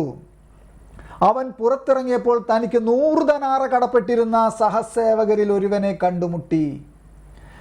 അവൻ്റെ കഴുത്തു പിടിച്ച് ഞെക്കിക്കൊണ്ട് അവൻ പറഞ്ഞു, നീ കടപ്പെട്ടത് തന്നു തീർക്കുക. അപ്പോൾ ആ സഹസേവകൻ അവനോട് കേണപേക്ഷിച്ചു, എനിക്ക് സാവകാശം തരണമേ, നിനക്ക് തന്നു തീർത്തുകൊള്ളാം. എന്നാൽ അവൻ സമ്മതിച്ചില്ല. ഈ 100 ധനാറ എന്ന് പറഞ്ഞത് സിമ്പിളായിട്ട് കൊടുത്തു തീർക്കാൻ പറ്റും. മനസ്സിലാവുണ്ടോ? ഈ 10,000 താലന്ത് എന്ന് പറഞ്ഞത് അത് കൊടുത്തു തീർക്കാൻ പറ്റില്ല. അതിൻ്റെ ഫുട് നോട്ടിൽ അതിൻ്റെ ഇതൊക്കെ എഴുതിയിട്ടുണ്ട്, എന്തോരം ഉണ്ട് എന്നൊക്കെ ഉള്ളതൊക്കെ. അപ്പം ഞാൻ അതിലോട്ട് കടക്കണില്ല. അപ്പം ഇത് നമ്മുടെ കാഴ്ചപ്പാട് എന്താണ്? വിധിക്കപ്പെടാനുള്ളവൻ്റെ കാഴ്ചപ്പാടിലാണോ നമ്മുടെ മുമ്പിൽ വരുന്ന ഒരാളെ നമ്മൾ വിധിക്കുന്നത് എന്നതിനെക്കുറിച്ചാണ് നമ്മൾ ഇവിടെ നോക്കണത്. അവൻ സമ്മതിച്ചില്ല, മറിച്ച് അവൻ പോയി കടം വീട്ടുന്നത് വരെ അവനെ കാരാഗൃഹത്തിലേക്ക് തള്ളി. അതിനാൽ അവൻ്റെ സഹസേവകർ സംഭവിച്ചത് കണ്ട് ഏറെ സങ്കടപ്പെട്ട് യജമാനൻ്റെ അടുക്കൽ പോയി നടന്നതെല്ലാം വിവരിച്ചു. യജമാനൻ അവനെ വിളിച്ചു പറഞ്ഞു, ദുഷ്ടനായ സേവക, നീ എന്നോട് അപേക്ഷിച്ചതുകൊണ്ട് ആ കടമെല്ലാം നിനക്ക് ഞാൻ ഇളച്ചു തന്നു. ഞാൻ നിന്നോട് കരുണ കാണിച്ച പോലെ, കണ്ടു, ഞാൻ നിന്നോട് കരുണ കാണിച്ച പോലെ, ശ്രദ്ധിക്കണേ, ഞാൻ നിന്നോട് കരുണ കാണിച്ചതുപോലെ നീയും നിന്റെ സഹസേവകനോട് കരുണ കാണിക്കേണ്ടതായിരുന്നില്ലേ? ഇവിടെയാണ് ഞാനും നിങ്ങളും, അല്ലെങ്കിൽ ഞാൻ, അല്ലേ, നമ്മൾ ഓരോരുത്തരും, അത് നിങ്ങൾ ഓരോരുത്തരും ചിന്തിച്ചോളൂ. ഞാനപ്പോൾ എൻ്റെ കാര്യം പറയണം. അതായത് എന്താണ്, കർത്താവ് നമ്മളോട് കരുണ കാണിക്കണമെന്ന് നമ്മളേറെ ആഗ്രഹിക്കുന്നു, അല്ലേ? കർത്താവ് എന്നോട് കരുണ കാണിക്കണമെന്ന് ഞാൻ ഏറെ ആഗ്രഹിക്കുന്നു. പക്ഷെ എൻ്റെ മുമ്പിൽ വരുന്ന ഒരാളോട് കരുണ കാണിക്കാൻ ഞാൻ ഏറെ ആഗ്രഹിക്കുന്നില്ല എന്നത് വാസ്തവമല്ലേ? മനസ്സിലാവുണ്ടോ പറഞ്ഞത്? ഇത് മനസ്സിലാക്കാൻ വലിയ പ്രയാസമൊന്നുമില്ല. അപ്പോൾ അതാണ് വിധിക്കപ്പെടാനുള്ളവൻ്റെ കാഴ്ചപ്പാട്. അവൻ്റെ യജമാനൻ കോപിച്ച് കടം മുഴുവൻ വീട്ടുന്നത് വരെ അവനെ ദണ്ഡകർക്ക് ഏൽപ്പിച്ചു കൊടുത്തു. ആകയാൽ നിങ്ങൾ ഓരോരുത്തരും സഹോദരനോട് ഹൃദയപൂർവ്വം ക്ഷമിക്കുന്നില്ലെങ്കിൽ സ്വർഗസ്ഥനായ എൻ്റെ പിതാവ് നിങ്ങളോട് ഇതുപോലെ തന്നെ ചെയ്യും. അപ്പോൾ ഇത് മനസ്സിലായോ? ഇതിന് പറയാൻ എനിക്ക് ഒരുപാട് കാര്യങ്ങളൊക്കെ ഉണ്ട് കേട്ടോ. ഒരുപാട് കഥകളുണ്ട് എൻ്റെ ജീവിതത്തിൽ. ഈ ഒരൊറ്റ ഇപ്പം നമ്മൾ വായിച്ചില്ലേ, നിയമപരമായ പരമാവധി എന്ന നിലയിലല്ല, പകരം ഒരു കാര്യത്തിൽ സംശയമുള്ളപ്പോൾ വിധിക്കപ്പെടാനുള്ളവൻ്റെ കാഴ്ചപ്പാടിൽ വേണം തീരുമാനമെടുക്കാൻ എന്നതാണ് വിധിക്കപ്പെടാനുള്ളവൻ്റെ കാഴ്ചപ്പാട്. അപ്പം ഇതിനെക്കുറിച്ച് എനിക്ക് 500 കഥ പറയാനുണ്ട് കുറഞ്ഞത്. മനസ്സിലായ? എൻ്റെ ജീവിതത്തിൽ മനസ്സിലായ 500 കാര്യങ്ങൾ കുറഞ്ഞത് മിനിമം പറയാനുണ്ട്. അപ്പം ഞാൻ അതിലോട്ടൊന്നും കിടക്കണില്ല. പക്ഷേ ഒരു കാര്യം ഇങ്ങനെ മനസ്സിൽ വരികയാണ്. അത് ഒരുപാട് വിശദാംശമായിട്ട് വിശദീകരിച്ച് പറയണില്ല. ഒരു കോടതി മുറി, ആ കോടതി മുറിയിൽ കോടതി നടന്നുകൊണ്ടിരിക്കുന്നു. അപ്പോൾ ഏറ്റവും പ്രമാദമായ ഒരു കൊലക്കേസുമായിട്ട് ബന്ധപ്പെട്ട് വനിത വനിതാ ജഡ്ജി അതിനെ തീർപ്പ് കൽപ്പിക്കാൻ വേണ്ടി അതിൻ്റെ എല്ലാം കഴിഞ്ഞു. ഇനി അതിന് ശിക്ഷ വിധിക്കാൻ പോവാണ്. കുറ്റവാളികളെ രണ്ട് കുറ്റവാളികളാണ്. അപ്പോൾ ആ രണ്ടുപേരെ മുമ്പിലേക്ക് വിളിച്ചു വരുത്തിയിട്ട് ആ വനിതാ ജഡ്ജി ചോദിച്ചു, നിങ്ങൾ എന്താണ് ചെയ്തതെന്ന് നിങ്ങൾക്കറിയോ എന്ന് ചോദിച്ചു. അപ്പോൾ അറിയാം. അപ്പോൾ ഇവർ രണ്ടുപേരും കൂടി ഒരാളെ കൊന്നിരിക്കണം, മനസ്സിലായോ? അപ്പോൾ ഈ കുറ്റകൃത്യത്തിന് എന്താണ് ശിക്ഷയെന്ന് നിങ്ങൾക്കറിയോ എന്ന് ഈ വനിതാ ജഡ്ജി ചോദിക്കുകയാണ്. എന്താണ് ശിക്ഷ? അപ്പോൾ അവർ വളരെ പ്രയാസപ്പെട്ടൊക്കെ ഇങ്ങനെ നിൽക്കുകയാണ്. അപ്പോൾ ഈ രണ്ട് പ്രതികളുടെയും അമ്മയും അപ്പന്മാരും സഹോദരങ്ങളും കുഞ്ഞുങ്ങൾ അടക്കം അവരെല്ലാവരും ആ കോടതി മുറിയിലിരുന്ന് കരയണേണെന്നൊക്കെ പറഞ്ഞാൽ നിങ്ങൾക്ക് വിശ്വസിക്കാൻ പറ്റും? മനസ്സിലാവുണ്ടോ? ഏങ്ങലടിച്ച് കരയണേണ് ഈ രണ്ട് പ്രതികളുടെ. ഞാനും ആ കോടതി മുറിയിലുണ്ട്, മനസ്സിലാവുണ്ടോ? അപ്പോൾ ഞാനപ്പോൾ അതിൻ്റെ ആ കോടതി എന്താണെന്നും അതിൻ്റെ കാര്യങ്ങളൊന്നും വിശദാംശമായിട്ട് പറയണില്ല, റെക്കോർഡിങ് ആയതുകൊണ്ട്, മനസ്സിലാവുണ്ടോ? അപ്പോൾ ഈ ജഡ്ജി ചോദിക്കുകയാണ്, എന്ത് ചോദിക്കുകയാണ്? നിങ്ങളെ ഞാനിപ്പോൾ നിങ്ങൾക്ക് ഉള്ള ശിക്ഷ ഞാൻ നൽകാൻ പോവുകയാണ്. നിങ്ങൾ ഈ ചെയ്ത കുറ്റത്തിന് എന്ത് ശിക്ഷയാണ് നിങ്ങൾക്ക് കിട്ടണമെന്ന് നിങ്ങൾക്കറിയോ? അപ്പോൾ അവരാകെ വിഷമിച്ചിരിക്കുകയാണ്. അപ്പോൾ ഈ ജഡ്ജി പറയാണ്, ഒന്നില്ലെങ്കിൽ വധശിക്ഷ, അല്ലെങ്കിൽ മരണം വരെ ജയിലിൽ നിങ്ങൾ കിടക്കേണ്ടി വരും. ഈ ഒരു ശിക്ഷയാണ് നിങ്ങൾക്ക് കിട്ടുക. കാരണം നിങ്ങളൊരാളെ കൊന്നിരിക്കുന്നു. നിങ്ങൾക്ക് അപ്പം ഞാൻ ഈ ശിക്ഷ വിധിക്കാൻ പോവാണ്, നിങ്ങൾക്ക് എന്തെങ്കിലും പറയാനുണ്ടോ എന്ന് ചോദിക്കുകയാണ്, മനസ്സിലായോ? ഈ പ്രതികളോട്. അപ്പോൾ ഈ പ്രതികൾ പറയണം, പ്രായമായ അമ്മയുണ്ട്, ഭാര്യയുണ്ട്, മക്കളുണ്ട്, ഇങ്ങനെയൊക്കെ പറഞ്ഞ് കരയാൻ തുടങ്ങിയവർ. അപ്പോൾ ഈ പ്രതികളായിട്ടോ ഈ പ്രതികളുടെ കുടുംബങ്ങളായിട്ടോ എനിക്ക് വ്യക്തിപരമായി യാതൊരുവിധ ബന്ധവുമില്ല, മനസ്സിലാവണ്ടോ? യാതൊരുവിധ ബന്ധവും എനിക്കില്ല. പക്ഷെ ഞാനും അവിടെ നിന്ന് കരയാൻ തുടങ്ങി, മനസ്സിലാവണ്ടോ? അത് ഞാൻ കരയുന്നത് അവിടെ വേറെ ആരും കാണുന്നില്ല, മനസ്സിലായോ? അപ്പോൾ എനിക്ക് ശരിക്ക് ഭയങ്കര ഇത് വന്നു അവിടെ. കാരണം എന്തുകൊണ്ടാണെന്ന് വെച്ച് കഴിഞ്ഞാൽ ഈ വിധിക്കപ്പെടാനുള്ളവൻ്റെ കാഴ്ചപ്പാട്, മനസ്സിലാവുണ്ടോ? എന്താണ് ഞാൻ കരഞ്ഞതിനർത്ഥം? ഞാൻ എന്തിനാ കരഞ്ഞത്? അവർക്ക് ശിക്ഷ കിട്ടാം, അതും ചെയ്ത തെറ്റിന് ശിക്ഷ കിട്ടാൻ പോവാണ്, മനസ്സിലായോ? അതിന് ഞാനെന്തിനാ കരയണേ? വിധിക്കപ്പെടാനുള്ളവൻ്റെ കാഴ്ചപ്പാട്, മനസ്സിലാവുണ്ടോ? വിധിക്കപ്പെടാനുള്ളവൻ്റെ കാഴ്ചപ്പാട്, മനസ്സിലായോ? അപ്പം അന്ന് കർത്താവ് ഇങ്ങനൊരു കാര്യം എന്നോട് പറഞ്ഞു. ഇങ്ങനെ പറയണേ, അതായത് നീ ശ്രദ്ധിച്ചോ എന്ന് ചോദിക്കുകയാണ് എൻ്റെ അടുത്ത്. നീ ശ്രദ്ധിച്ചോ, കണ്ടോ ഇത് ഇപ്പം ഇവരുടെ കുറ്റപത്രം ചാർജ് ഷീറ്റ് നോക്കിയിട്ടാണ് അവരെ വിധിക്കുന്നത്, മനസ്സിലായോ? അവരുടെ ചാർജ് ഷീറ്റ് അല്ലെങ്കിൽ കുറ്റപത്രം നോക്കിയിട്ട് ആണ് ഈ കോടതി അവരെ വിധിക്കണത്, മനസ്സിലാവുണ്ടോ?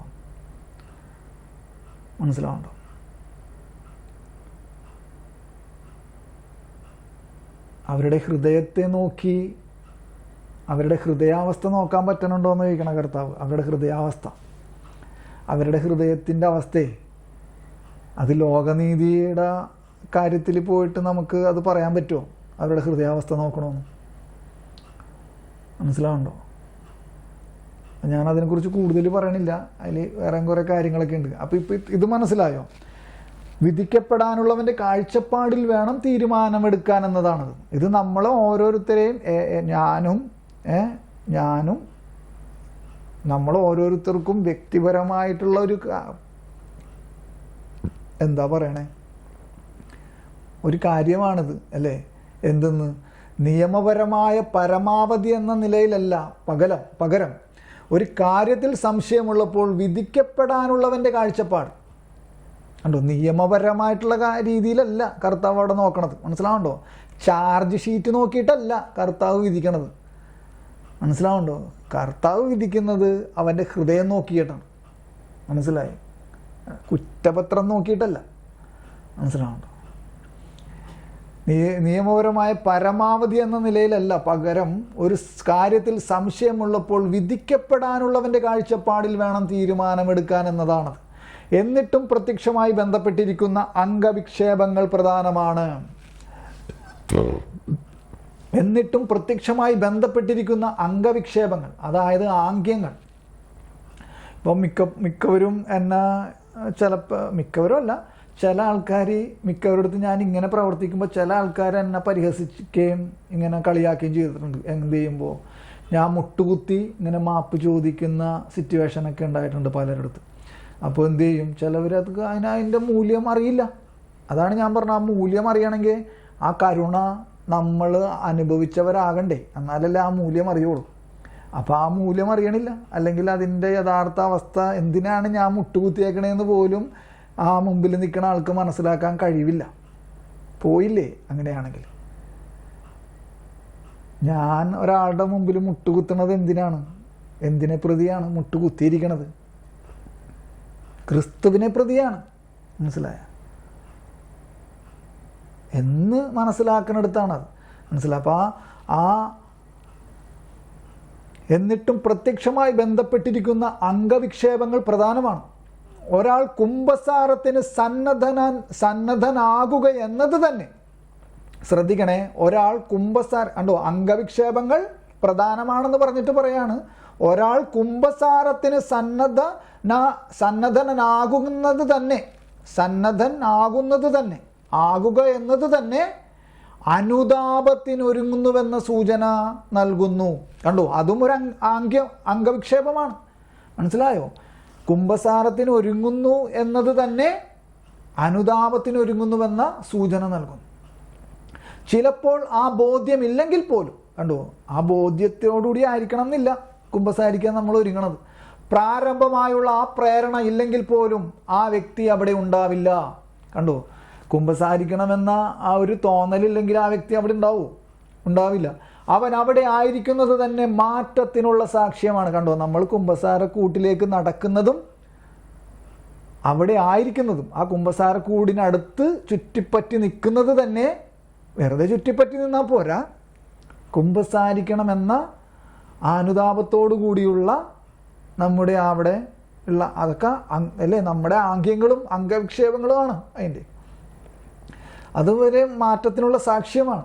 വാക്കുകൾ പ്രധാനമാണ്, ആംഗ്യം വ്യക്തമാണ്, പ്രധാനമാണ്. ചിലപ്പോൾ ഒരു പ്രായശ്ചിത്തക്കാരൻ്റെ വിചിത്രവും വിനീതവുമായ സാന്നിധ്യം പോലും, കണ്ടോ, ചിലപ്പോൾ ഒരു പ്രായശ്ചിത്തക്കാരൻ്റെ വിചിത്രവും വിനീതവുമായ സാന്നിധ്യം പോലും മറ്റൊരു വ്യക്തിയുടെ മാനസാന്തരത്തെക്കുറിച്ചുള്ള മോശം വിവരണത്തെക്കാൾ വിലമതിക്കുന്നു.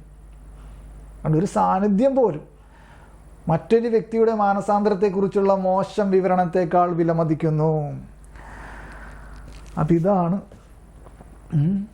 ഇതാണ് മൂന്നാമത്തെ ഭാഗം കേട്ടോ. മൂന്നാമത്തെ ഭാഗം കഴിഞ്ഞു, അല്ലെങ്കിൽ മൂന്നാമത്തെ അധ്യായം കഴിഞ്ഞു. അപ്പോൾ ഇതാണ് അതിൻ്റെ ഹെഡ്ലൈൻ. നിങ്ങൾ ശ്രദ്ധിച്ചോ? ഏറ്റവും ചെറിയ തുറന്നുകിട്ടലിന് വേണ്ടി, ഏറ്റവും ചെറിയ തുറന്നുകിട്ടലിന് വേണ്ടി.